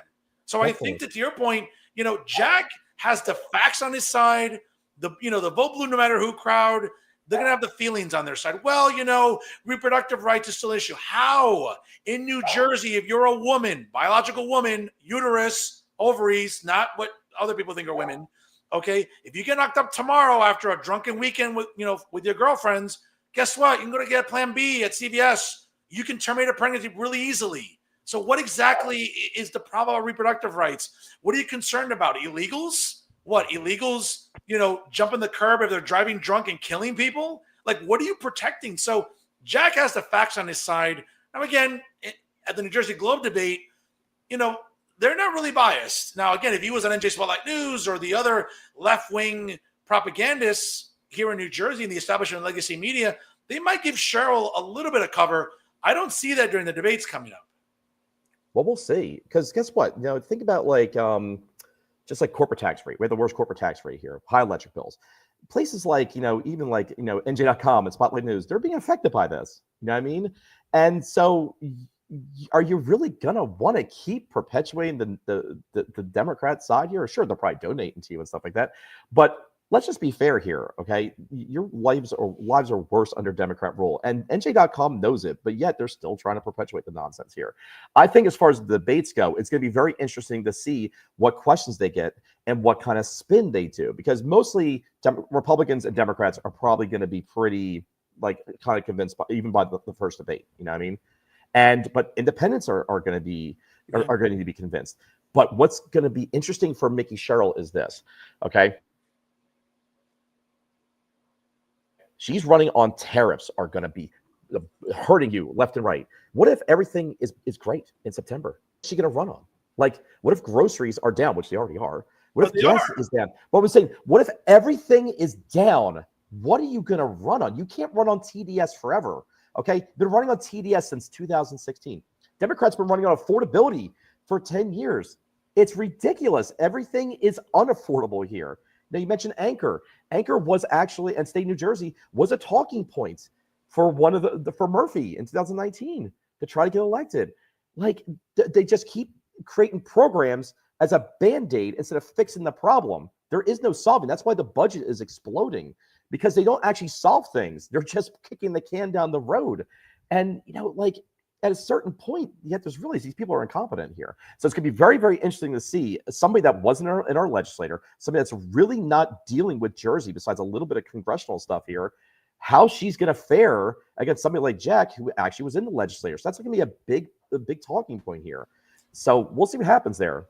Certainly. Michael, before I let you go, I know you're on vacation. I want to take away from it. You've been a gentleman for coming on with me tonight. Folks, it's 6:50 on the East Coast here on Real Talk. Second half of tonight's great double main event is my guest. He's one of the co-founders of Wake Up NJ, Michael Archon, here on Real Talk. And folks, like, comment, and share. It takes 5 seconds. Helps get the show out to more people. Trust me, it makes a difference. Michael, obviously, you've been doing such a great job along with everybody else at Wake Up NJ in really producing very informative tweets and other content when it comes to data, when it comes to the spending problem, taxation, and everything else. Certainly, as the fall is approaching, Labor Day will be here before you know it. The leaves start changing colors. The NFL is back. Certainly, MLB playoffs. Back to school. People start paying attention more after Labor Day. I mean, people like you and I are paying attention all year, but a lot of New Jersey voters are going to start paying attention to this gubernatorial race after Labor Day. What can we expect from Wake Up NJ in addition to the great work you're already doing? But what can we expect about maybe something even bigger coming after Labor Day, especially because this election is so crucial? I would just try my best to do more rallies. I mean, I was humbled enough to go to one of the early vote action events and Seaside mentioned earlier and speak. And I think if I can do more outreach, like knocking on doors with folks and voter registrations, it's just time is a factor here. You guys don't know, it's also my second job here. So I'm trying my best to give you guys as much information as possible, while I'm doing this here. But to me, I just will hammer home every single thing I can and find data-wise in the state here, and dealing with also legislators as well too, and talking with them, discussing what's actually happening here, and trying to get them more involved online and things like that. Trying to get more with the GOP at the moment here and get them more online also and get them more active. I think that the broader approach for what we're trying to do is showcase, hey, listen, I'm an everyday guy doing this on the side, and I'm trying to just give as much information as possible. If I can do it, you can do it. Talk to somebody 5 minutes a day. And that's what I'm going to hammer home. I'm going to try to bolster our communities here on X and try to build our platforms everywhere we can. And as I said, the information is key and paramount here. And if we talk about affordability, that's one of the big things we do here, and the bills and just the nonsense going on here. That's what we're going to hammer home here every single day. It's not more so what are we going to do? It's just what is a continuation of what we have been doing and growing and combining different groups and talking to people. You mentioned Scott Presler, but there's so many folks out there, from the person that has one follower to the person that has 1 million, that is doing so much. And the information you're sharing, if you're watching this right now, you can talk to one person and make a humongous impact out there. You might talk to a business owner who has 1,000 employees, talking about, like what the corporate tax rate, or you might talk to somebody that's that's baking cookies in their home, that's an independent contractor that is going to be severely affected. 1.7 independent contracts going to be affected by Governor Murphy trying to get them on a W-2. Like, there's so many things that you could be discussing here, and just go to our communities, go to our pages, just talk to people. And the more you share information, the more you encourage them, the more we can flip the state red. And I promise you, the information is paramount here. Michael, as again, we're just about to wrap up here, folks, here with Michael Archon, one of the co-founders of Wake Up NJ. Make sure you follow him on X at Wake Up NJ. And of course, you come out also on Facebook and all the great content that they provide to you every single day. Michael, any thoughts about maybe doing more podcasting, again, via the Wake Up NJ umbrella? I know you're very busy. I know you're on vacation. I think it's probably the first time I've seen you on vacation in a while. You're so hardworking, especially in your industry. But do you see the future of Wake Up NJ as more podcast based, doing more streaming? I know that you do a lot of the rooms in on X. I know they get a great turnout. But where do you see the future of Wake Up NJ starting, let's say, at the end of the year, going into next year? Again, regardless of whoever wins in November, hopefully it's Jack. I mean, we can't afford it not to be. But where do you see the future of Wake Up NJ in the next 6 months to a year? I just see us steadily growing. I mean, on X, it's always really hard to grow, but on Instagram, we are doing very well. I think we're at 55,000 at this point here. And I think for myself, it's just like, I kind of just do it as I go. Like here, like we were doing spaces there for a while, then we kind of stopped. I'm going to try to get back to it. I would love to do more podcasts, but I think it's more like see as it goes approach, and I wish I could give you a better answer than that. But like when I find things, I just want to share it. But it's all about networking. You know what I mean? It's all about trying to, enlighten folks. And that's what I'm going to continue to keep doing and build up the communities. And if I do a podcast with folks like you, or rallies or different interviews, I'd love to start doing interviews if one thing I'd like to do. But like, I don't know, honestly. I really haven't thought about it because I've been so like enamored about like what's going on here in this election that it's kind of been a blur, in my humble opinion, about this. And I would love to start making more original content, but as I said, it's time, man. Yeah. It's what it comes down to. Yeah. But God, it's certainly time consuming, brother. Certainly time consuming. Again, Michael, listen, get back to vacation, young man. Enjoy. If anyone deserves it, it's really you, because you do such great work every day. And really in what you're doing with on X, on Instagram, even on Facebook as well, is getting the information out there and helping to hopefully make the electorate more informed as we get to November the 4th. As to hopefully, listen, early voting will start really around Halloween. Mail-in ballots will probably go out even before that, maybe around Columbus Day. I mean, Jesus Christ. But in any event, you're doing a great job in getting the electorate informed, really. And I know I had a chance to meet you earlier this year down at Rice University during the debates, during the primary. I'm hoping that come November, after the election, down at the League of Municipalities, I'll be celebrating.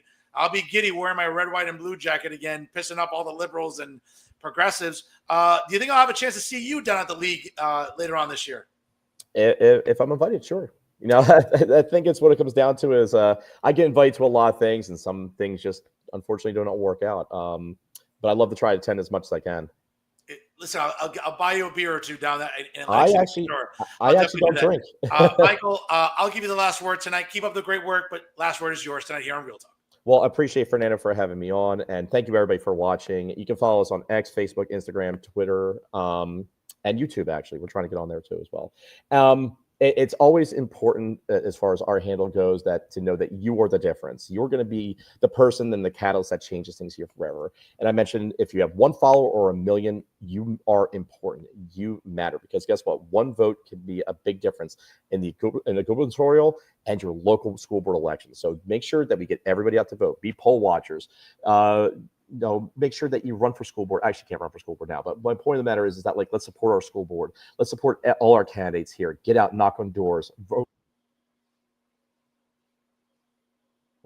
register voters, share information. I don't care if you wear a bumper sticker. I don't care if you wear a hat. I don't care if you talk to your neighbor, your family, whatever you got to do to win the state. Let's do it. And come after November, I'm going to take one day off, and then I'm going to be working hard to out Cory Booker and flip our Senate over the next 2 years after that. And that's going to be my mission after that. And listen, if anyone deserves to be unemployed, it's Cory Booker. What a disgrace of a U.S. Senator we have here in New Jersey. What a clown. I mean, my God. I mean, listen, I have ex-girlfriends that aren't even as dramatic as Cory Booker. My goodness. But, folks, he's Michael Archon, one of the co-founders of Wake Up NJ, and he's doing God's work in hopefully trying to flip New Jersey as red as my shirt coming up on November the 4th. And one of the reasons that it will go red is because of, again, Michael Archon and all the great folks at Wake Up NJ. Michael, enjoy the rest of your vacation. We'll talk to you again soon here on Jersey First TV. Thank you for having me. Take care, man. Folks, good stuff there. Michael Archon, one of the co-founders of Wake Up NJ. What a gentleman to come on while on vacation. My goodness. I'm grateful to his insight and all the content he puts out there all the time, every single day. Folks, if you don't follow Wake Up NJ, what are you waiting for? Go on X. Go on Instagram. Follow them. Check out all the great content that they bring you. It's not, folks, it's not propaganda. It's literally throwing numbers right at you about how irresponsible the spending is in Trenton, how irresponsible the taxation is, how irresponsible it is to keep coddling illegals in New Jersey the way we do. All right? At a total of $7 billion every year thus far. To coddle illegals. To coddle mentally ill people, trans people. And all this alphabet mob nonsense that's permeating from like all these woke organizations. And mind you, I've had some of these organizations on my show because I'm fair. I'll talk to everybody. But folks, standing up for parental rights is crucial during this election cycle. Standing up for law and order is crucial during this election cycle. Standing up for responsible spending and fair taxation. These are all important issues, folks. Not pronouns, not all the woke bullshit. Okay? That all these insufferable activists in New Jersey want to bitch and moan about. We all know who they are, folks. Patty Campos Medina, Amy Torres, Lauren Albrecht. Okay? Some campesina there from the New Jersey Working Families Party or Make the Road New Jersey. I forgot what her name is. It's not really important. But you know what I'm talking about, folks. These insufferable men and women that are destroying New Jersey, that are perfectly happy with New Jersey going down the fiscal rabbit hole. I'll tell you right now, I'm not happy with that. Michael Archon's not happy with that. Nobody of any sound, rational mind or just logical thinking can be happy as to what New Jersey is experiencing right now. And I don't want to hear all this bullshit from Wallet Hub or whatever it is, these bullshit websites that somehow are going to insult your intelligence, folks, by telling you that somehow New Jersey is this prosperous state to live in. No, it's not. Okay? The school funding formula has to change. How is it possible that cities like Newark, shitholes like Newark, that's what it is, and the school district there gets over $50 million from the state? And how are the reading, writing, and arithmetic scores doing in Newark? But somehow Trenton thinks it's okay to go and vilify school districts like Middletown, Toms River. Okay? Somehow that's fair. Somehow that makes sense in Trenton. Taking taxpayer dollars under the office of the Attorney General and suing the Trump administration. Why? Because he's, God forbid, he's choosing to enforce federal immigration law? For a lot of you on the left, you had no problem with Barack Obama deporting over 3 million people in the 8 years of Barack Obama. He deported more people than the 16 years of George W. Bush and Bill Clinton combined. Don't take my word for it, folks. There's something called Google. Use it. It'll tell you. Okay? Joe Biden actually deported more people in his 4 years than in Trump's first term. And that's even with the border wide open. Look at the disaster that was under Joe Biden and Kamala Harris. Folks, I thank the good Lord every day that Donald Trump won last November. Because what we're seeing is, guess what? Fiscal responsibility in Washington. We're seeing ICE do their job and get rid of dangerous criminal illegals in this country. We're seeing peace treaties being negotiated. We're seeing tariffs bring billions of dollars back into the American economy. We're seeing manufacturing jobs being brought back to American shores. We're seeing the cost of crude oil going down. We're drilling domestically where, guess what? Last 4 years during the summers, we're paying $4 to $5 a gallon for gas. If we're driving down the shore or driving across to Pennsylvania or driving to New York City, And despite the gas tax being as high as it is, I think it's like the third highest in the nation, we still are paying close to $3. We shouldn't be. Thankfully, we're paying less. So this level of Trump derangement syndrome, folks, that we've been seeing from the Democrat Party in Washington and by some in New Jersey, that has to stop. Because the cost of groceries, haven't you noticed how Democrats on the left haven't been bitching and moaning about the cost of eggs? Remember in January, oh my God, the cost of eggs hasn't gone down. Like literally 2 minutes after Trump took office, oh, why aren't the cost of eggs down? You ever notice that? Remember that, folks? How'd that working out for you? Or grocery bills, have they gone down since January 20th at 12:05 p.m.? Guess what? They have. Okay. We've gotten rid of bullshit DEI initiatives across the country, especially in the federal government. Thankfully, we've seen the Supreme Court make responsible decisions, like giving parents their rights back when it comes to opting their kids out of bullshit curriculums. Okay? But no, somehow, those vote blue no matter who people in New Jersey, whether it's in Hudson County or wherever, they're going to be menstruating about, Donald Trump is evil. What exactly is evil? Remember, folks, during June, you had all these smelly cat ladies and these ugly ass feminists and these social justice guns and woke fools. Remember on No King's Day? Remember that bullshit? I saw it. I saw it in Weehawken. Some of the ugliest feminists you'll ever see walking down Boulevard East. Some of the most disgusting looking cat ladies. I could smell and mind you, folks, it was pouring rain, and I could still smell the cat piss on them. Those are the people complaining about freedom as they're dissenting freely. You realize how stupid this looks, folks? But that is the American left today, folks. That's the state of progressivism in New Jersey. Okay? These are the people trying to tell you, oh my God, Donald Trump's destroying New Jersey. How? Did you notice the tax incentives and the tax reform and tax credits you'll be getting next year under the 2026 fiscal year budget? How New Jerseyans will be seeing some sort of tax relief? You're not seeing it from Trenton. All right? Not the bullshit anchor program. That's not going to help New Jerseyans. And as Michael Archon just mentioned, the $100 assistance for your energy bills. That's not going to do shit. But the left and all the green and all the climate hysterics are going to tell you, that goes a long way. No, it doesn't. It's bullshit.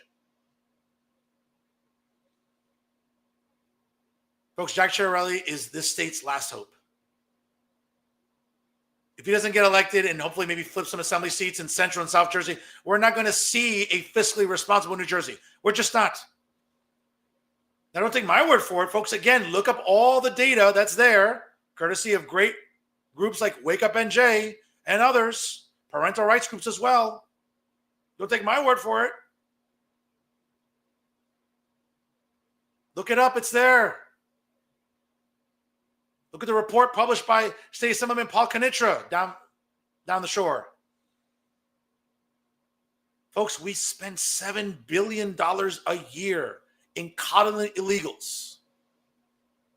And I get it, useless women like, Patty Campos Medina, Amy Torres, Antoinette Pope, okay, Lauren Albrecht, and others in New Jersey. We all know who they are. Oh, useless men too. And organizations like the Latino Action Network, the New Jersey Alliance for Immigrant Justice, Make the Road New Jersey, the New Jersey Working Families Party. Folks, these are toxic organizations destroying New Jersey. What do they care? They're too busy sipping down their second latte of the day and sucking down their third order from Uber Eats. But if you care about New Jersey, if you care about this state's fiscal condition, folks, you got to vote red. It's as simple as that. It's really that simple. And thank God for great people like Michael Archon and Wake Up NJ and others, the New Jersey Project, Moms for Liberty. the New Jersey Parental Rights Center, NJ 5-Pack, you name it, folks. All of these great organizations that are doing something to raise awareness, because let's be honest, folks, the establishment legacy media aren't doing anything to help disseminate information. They'd rather continue with their TDS, and there's no shortage of them in the establishment and legacy media, folks. More on that later. Folks, the information's out there. Educate yourselves. November 4th will be here before you know it. Again, thank you to my two guests tonight. New Jersey Libertarian Party candidate for governor, Kaplan, and of course, Wake Up NJ co-founder, Michael Archon. Folks, you know what time it is. It's time for final thoughts. Folks, and you know what? It's interesting to me because when we talk about the disservice the establishment media does to us during this election cycle, three people come to mind because of how useless they are. When we think about useless, well, folks, let's be honest, we think about Matt Friedman. I know, I get it. He looks like a meth addict that's living under a bridge. Folks, don't adjust your phone or your brightness, or don't adjust your TV sets. That's how he looks in real life. That's how this guy thinks it's appropriate to go appear on television shows and talk to the general public. And again, whenever he's working, which is a miracle, let's be honest, this lazy bastard is just as bad as David Cruz, if not worse. If he works 6 months out of the year, that's a miracle. Okay? That's a miracle. But what's always interesting is people that send me screenshots and say, hey, Fernando, just when you think Matt Friedman is useless and he can't get any more useless, and my first reaction in the text is like, oh, I don't know if you can ever beat that because Matt Friedman's pretty effing useless. Okay? Who thought it was a good idea over there at Politico in New Jersey? By the way, did Dustin Rassiopi? No, not throwing any shade at him. I know he follows me on X. I know he watches the show. Good guy. I've interviewed him. But who thought it was a good idea at Politico in New Jersey to have a paywall? I don't read that news site for free. Who wants to read the playbook and pay for that bullshit? Really? Somehow, folks, somehow Matt Friedman has conned you into believing that the New Jersey playbook and that newsletter is actually worth reading. No, it's not, folks. You know what's worth reading? The Hudson County Review, via the Hudson County Review and John Hines, or the Jersey Times, or the New Jersey Monitor. And trust me, there's a lot of things I don't agree with when it comes to Terrence McDonald. But it's a good news site, and it's a good newsletter that you read in the mornings. So if you're going to waste data on your phone and waste any sort of mental energy, use it on Hudson County View, the Jersey Times, New Brunswick Today, the Edison Reporter, the New Jersey Monitor. Read those newsletters, not the playbook, folks. I mean, it's bullshit. But somehow this guy right here, and again, folks, I've never seen a grown man in his late 50s literally salivate over marijuana as much as this guy does. Yes, folks, that's not a typo. That's not a AI-generated image. That is Matt Friedman's backyard. And again, can you imagine? I mean, I don't want to visualize it, obviously. Can you imagine the perpetual erection that this dimwit has about growing marijuana in his backyard? Because, he lives in upstate New York, obviously. So when he's not blowing a load in his pants about marijuana, can you imagine when the plant grows? Imagine Matt Friedman. He goes to his wife. I mean, whenever she's home. I mean, let's be honest. If you're his wife, do you want to be home for this shithead? Imagine when he sees the plants. Oh, honey, look, all my marijuana plants grew. Folks, really? Really? This is what probably and most likely gets Matt Friedman perpetually erect on a daily basis. And this is what he thinks is newsworthy. To say nothing of the fact that he's one of the biggest exhibitors of Trump derangement syndrome in the establishment media here in New Jersey.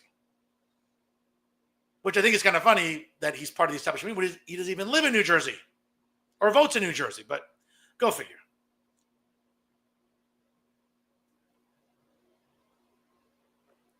But yes, folks, it's bullshit like this that reminds you not to take Matt Friedman seriously or the New Jersey playbook. But what else is new? And I get it that, the only pussy in the house, Matt, that, can stand to be near you are your cats, because God knows, and let's hope, I mean, God willing, your wife is working a crazy amount of hours at the bookstore, because God forbid, I mean, folks, you have to feel for this woman. Just imagine being married to this shithead, right? Just imagine it for a moment. And I get it that, I mean, when you look at Matt, I mean, he probably married the first piece of pussy that ever gave him pussy, but that's another conversation for another day. But folks, these are the people that somehow are telling you that you should rely on them for your news. Perpetual adolescents that get erect about marijuana. Really? Is this what you do with your free time, Matthew? Do better, man. Now, from one useless pothead to another, folks, let's talk about Jay Lassiter via Insider and Jay. And I know, folks, it's hard to recognize Jay Lassiter there. It's not the best picture because, obviously it's hard to recognize Jay Lassiter because, he has something in his mouth. But then again, when doesn't Jay Lassiter have something in his mouth? Well, that's probably a topic for a different day. But folks, this is what's interesting about insufferable women like Jay Lassiter. And no, folks, just before anyone starts to menstruate and have a, freaking out or anything. No, that's not a homophobic joke. There are plenty of straight men who I think are women too that act like little bitches. So it's not like a homophobic slur or joke of any kind. So calm yourselves. But you know what makes Jay Lassiter equally as insufferable as Matt Freeman, if not worse? I mean, number one, he's employed at Insider NJ, which, again, can't remember the last time this lazy bitch actually wrote a column or actually did work other than living off his husband's money and just, smoking marijuana all day. And again, the only pussy in the house that can stand to be near him are his cats. What a surprise. I'm sure him and Matt Freeman could probably sit and split a bong somewhere. But what's interesting about Jay Lassiter is the selective memory. And I get it, with the amount of pot that you smoke, Jay, I get it how your short-term memory must be shitty, right? Like I get, how your brain probably isn't working at optimum capacity. Maybe in addition to the rest of your organs. I mean, that's another topic for another day. But Jay Lassiter, again, loves the TDS. And again, he fits right in at Insider NJ with the rest of them, right? Bob Hennelly, Alan Steinberg, Max Pizarro, John Van Lee, Pete O'Nelia.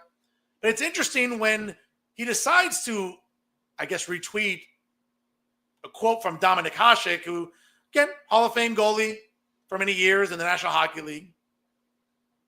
Nowhere near as good as the GOAT of goaltenders, Martin Brodeur, coincidentally a New Jersey Devil. Right? But Dominic Hasek decides to, I guess, have his little meltdown on Twitter. And of course, this idiot decides to retweet it, of course, referring to the President of the United States as the worst traitor. Jay, I'm curious about something because, again, you're no different than the other performative outrage bitches in New Jersey politics and in media. Take your pick, folks. Everyone that engages in performative outrage about Donald Trump. Right? You seem to have an issue. Again, you're agreeing with Dominic Hasek about how dare a president of the United States shake hands and smile with a ruthless dictator like Vladimir Putin. You mean like this same Vladimir Putin? Shaking hands and smiling with, I'm sorry, Democrats that are smiling with Vladimir Putin? Barack Hussein Obama and Hillary Rodham Clinton? Like, did Jay Lassiter have an issue with that? Did Jay Lassiter menstruate when Democrats go meet with Vladimir Putin and shake hands and smile? Again, Jay, I know you smoke a lot of weed and your memory is pretty shitty at this point. And you're like in your late 60s, maybe early 70s. I get it. So your memory maybe isn't that good. But were you outraged when this happened? Spoiler alert, definitely not. Right? Were you outraged when Presidents Clinton and, again, Barack Hussein Obama and President George W. Bush met with Vladimir Putin and shook hands and smiled? Like, were you outraged about that too? Just making sure, Jay, because again, be consistent. We know you're full of shit, but be consistent at least in what you're going to be outraged about. Right? Because you have a problem with Donald Trump shaking hands with a ruthless dictator. And again, aren't you all about seeing an end to this war with Ukraine, right? And seeing a peace agreement or a ceasefire? Aren't you all about that? Well, how does that get done if presidents don't talk? You have an issue with Donald Trump talking to Vladimir Putin, but when these presidents are talking to Vladimir Putin, are you bitching and moaning about it? Of course not. Because I will require you, Jay, to have what's called, and mind you, you struggle with a lot of things, right? But integrity certainly is one of them. Right? Did you have a problem when, I don't know, maybe George W. Bush was smiling with Vladimir Putin back when he was president? Because remember how much of an erection you had over Liz Cheney and, her support of Kamala Harris. The same Liz Cheney whose dad lied us into a war 20 years ago that killed and maimed and wounded hundreds of thousands of Americans, right? That administration, you were cool with that, right? Because I can't find anything when I do a search of your social media about any objections to George W. Bush smiling with Vladimir Putin. I can't find anything about you objecting to Bill Clinton smiling with Vladimir Putin. Or Barack Obama. You only have a problem with it when it's Donald Trump. Again, folks, the level of TDS with Jay Lassiter, folks, it's not even laughable anymore. It's embarrassing. Which is why he fits right in at Insider NJ. So whenever it is he actually does any real work and actually publishes a column that's worth anything, well, he'll fit right in there. Again, folks, any issue with Joe Biden when he was vice president? Meeting with Vladimir Putin and smiling? Your beloved Joe Biden, who didn't know if it was nighttime or daytime? The guy who was asleep for 4 years and pretty much had an auto pen and a committee governing this country for 4 years? Did you have an issue with that, Jay? Do you have an issue with Joe Biden smiling with Vladimir Putin? Of course not. Folks, that's why we can't take you seriously, Jay. It's not just enough that this performative outreach that you have, but you're full of shit all the time. You never want to be held accountable for it. Cool, have your little meltdowns on social media, but thank God for Fernando Uribe to hold you accountable. Insider and Jay's not going to hold you accountable. Why should they? They're just as useless human beings as you are. Let's be honest. They're straight trash. Basura. When I think of Insider and Jay, folks, I think of basura. I don't mind their open bar at the League of Municipalities. And believe me, I'll be drinking for free in November. Don't you worry. I'll be there at the Tropicana Hotel drinking for free for 2 hours. Don't you worry. But again, folks, it's this level of hypocrisy that, again, I can't take seriously. And again, I couldn't find a better picture of Jay. And again, if you're not recognizing him, as I said, I get it. It's hard to recognize Jay Lassiter. I mean, he has something in his mouth. But then again, when doesn't Jay Lassiter have something in his mouth? I mean, that seems to be the norm for Jay Lassiter. But again, another useless journalist or propagandist with selective moral outrage about the President of the United States trying to bring an end to the Ukraine-Russia war. Because God knows Joe Biden wasn't doing shit for it. Not a peep out of Jay Lassiter or others in the establishment legacy media. And last but not least, from one useless journalist to another. Yes, folks, it's Uncle Dave. David Cruz with NJ Spotlight News. And you know how I feel about Uncle Dave and his work ethic and, you think Matt Freeman's lazy. I mean, he's up there. You think Jay Lassiter's lazy? Man, he's up there too. But you want to talk about lazy journalists? Ooh, it's Uncle Dave, folks. I mean, my God. You want to talk about the lazy, typical, person? It's Uncle Dave.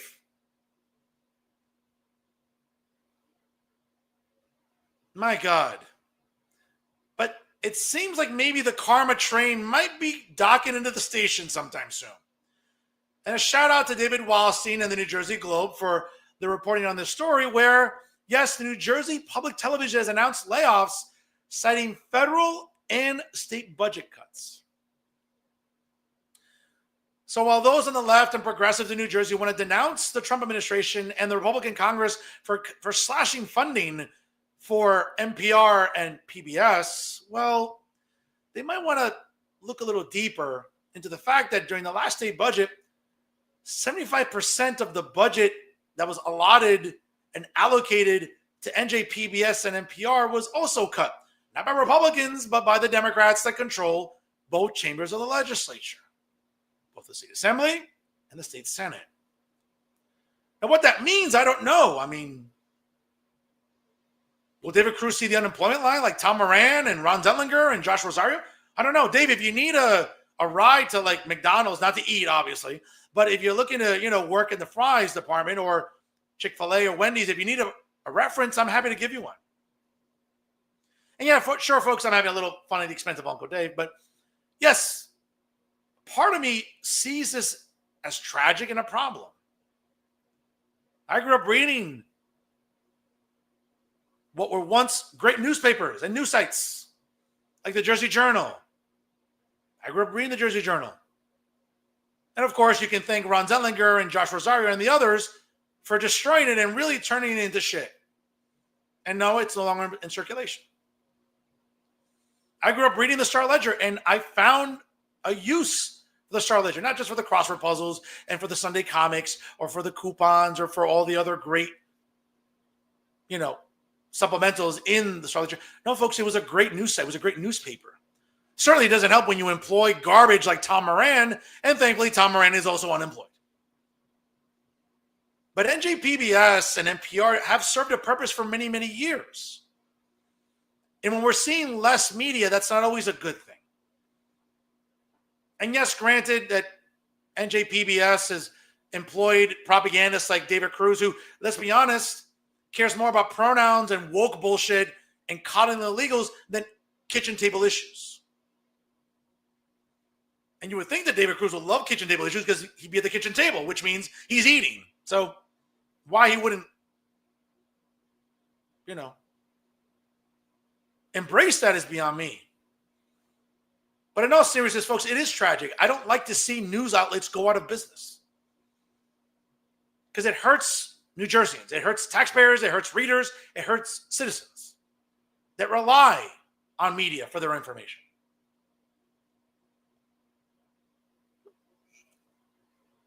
But in fairness, folks, if we're calling balls and strikes fairly,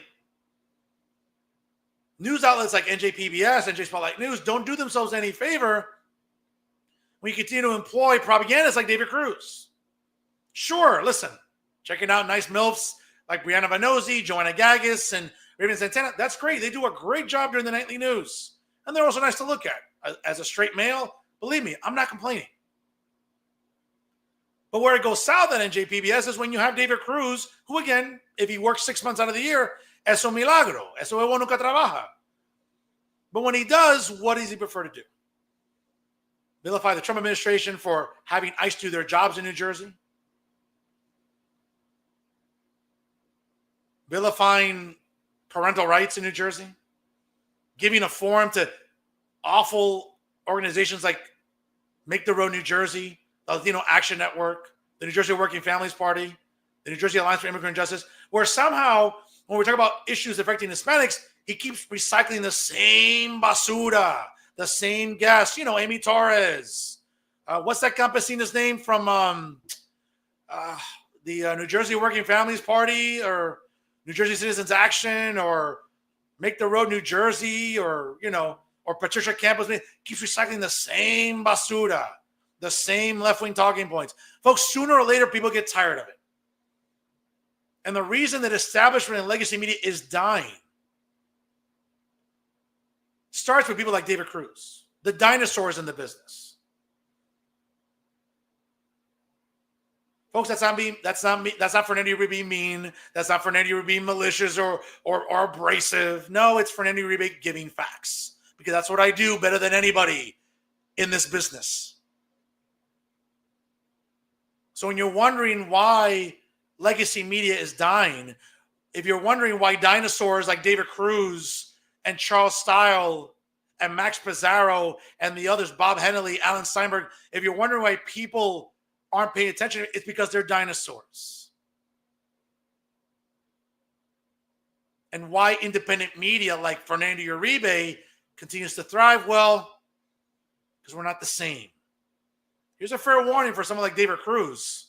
For dinosaurs like him, the meteor's coming, and clearly a lot sooner than later. It's a shame, folks, because again, for many of us, we've relied on establishment media for a long time, but guess what? When they continue to lie to you and mislead you and have an agenda, well, that has a shelf life too. Start with the Jersey Journal. We saw it with the Star Ledger. Soon enough, we'll probably see it with NJPBS, NPR, and NJ Spotlight News. Let's be honest, they have themselves to blame and nobody else. And those are my final thoughts. Folks, once again, I want to thank our guests tonight. Vic Kaplan, the New Jersey Libertarian Party candidate for governor, and Michael Archon, the co-founder of Wake Up NJ. Great guests, informative. Folks, if you missed any part of tonight's broadcast, do me a favor. Share the episode. Like, comment, share, and most importantly, subscribe to us, folks. It takes 5 seconds, and it really helps get the show out to more people, especially on all your social media platforms. If you haven't liked us already, please like us on Facebook. You see it there. Make sure you follow us on Instagram and X, on YouTube. Click the subscribe button if you haven't already. You'll be automatically notified of all the great content brought to you by Jersey First TV. And of course, whether you get your podcast on Spotify or SoundCloud, download Jersey First and take it with you anywhere at any time.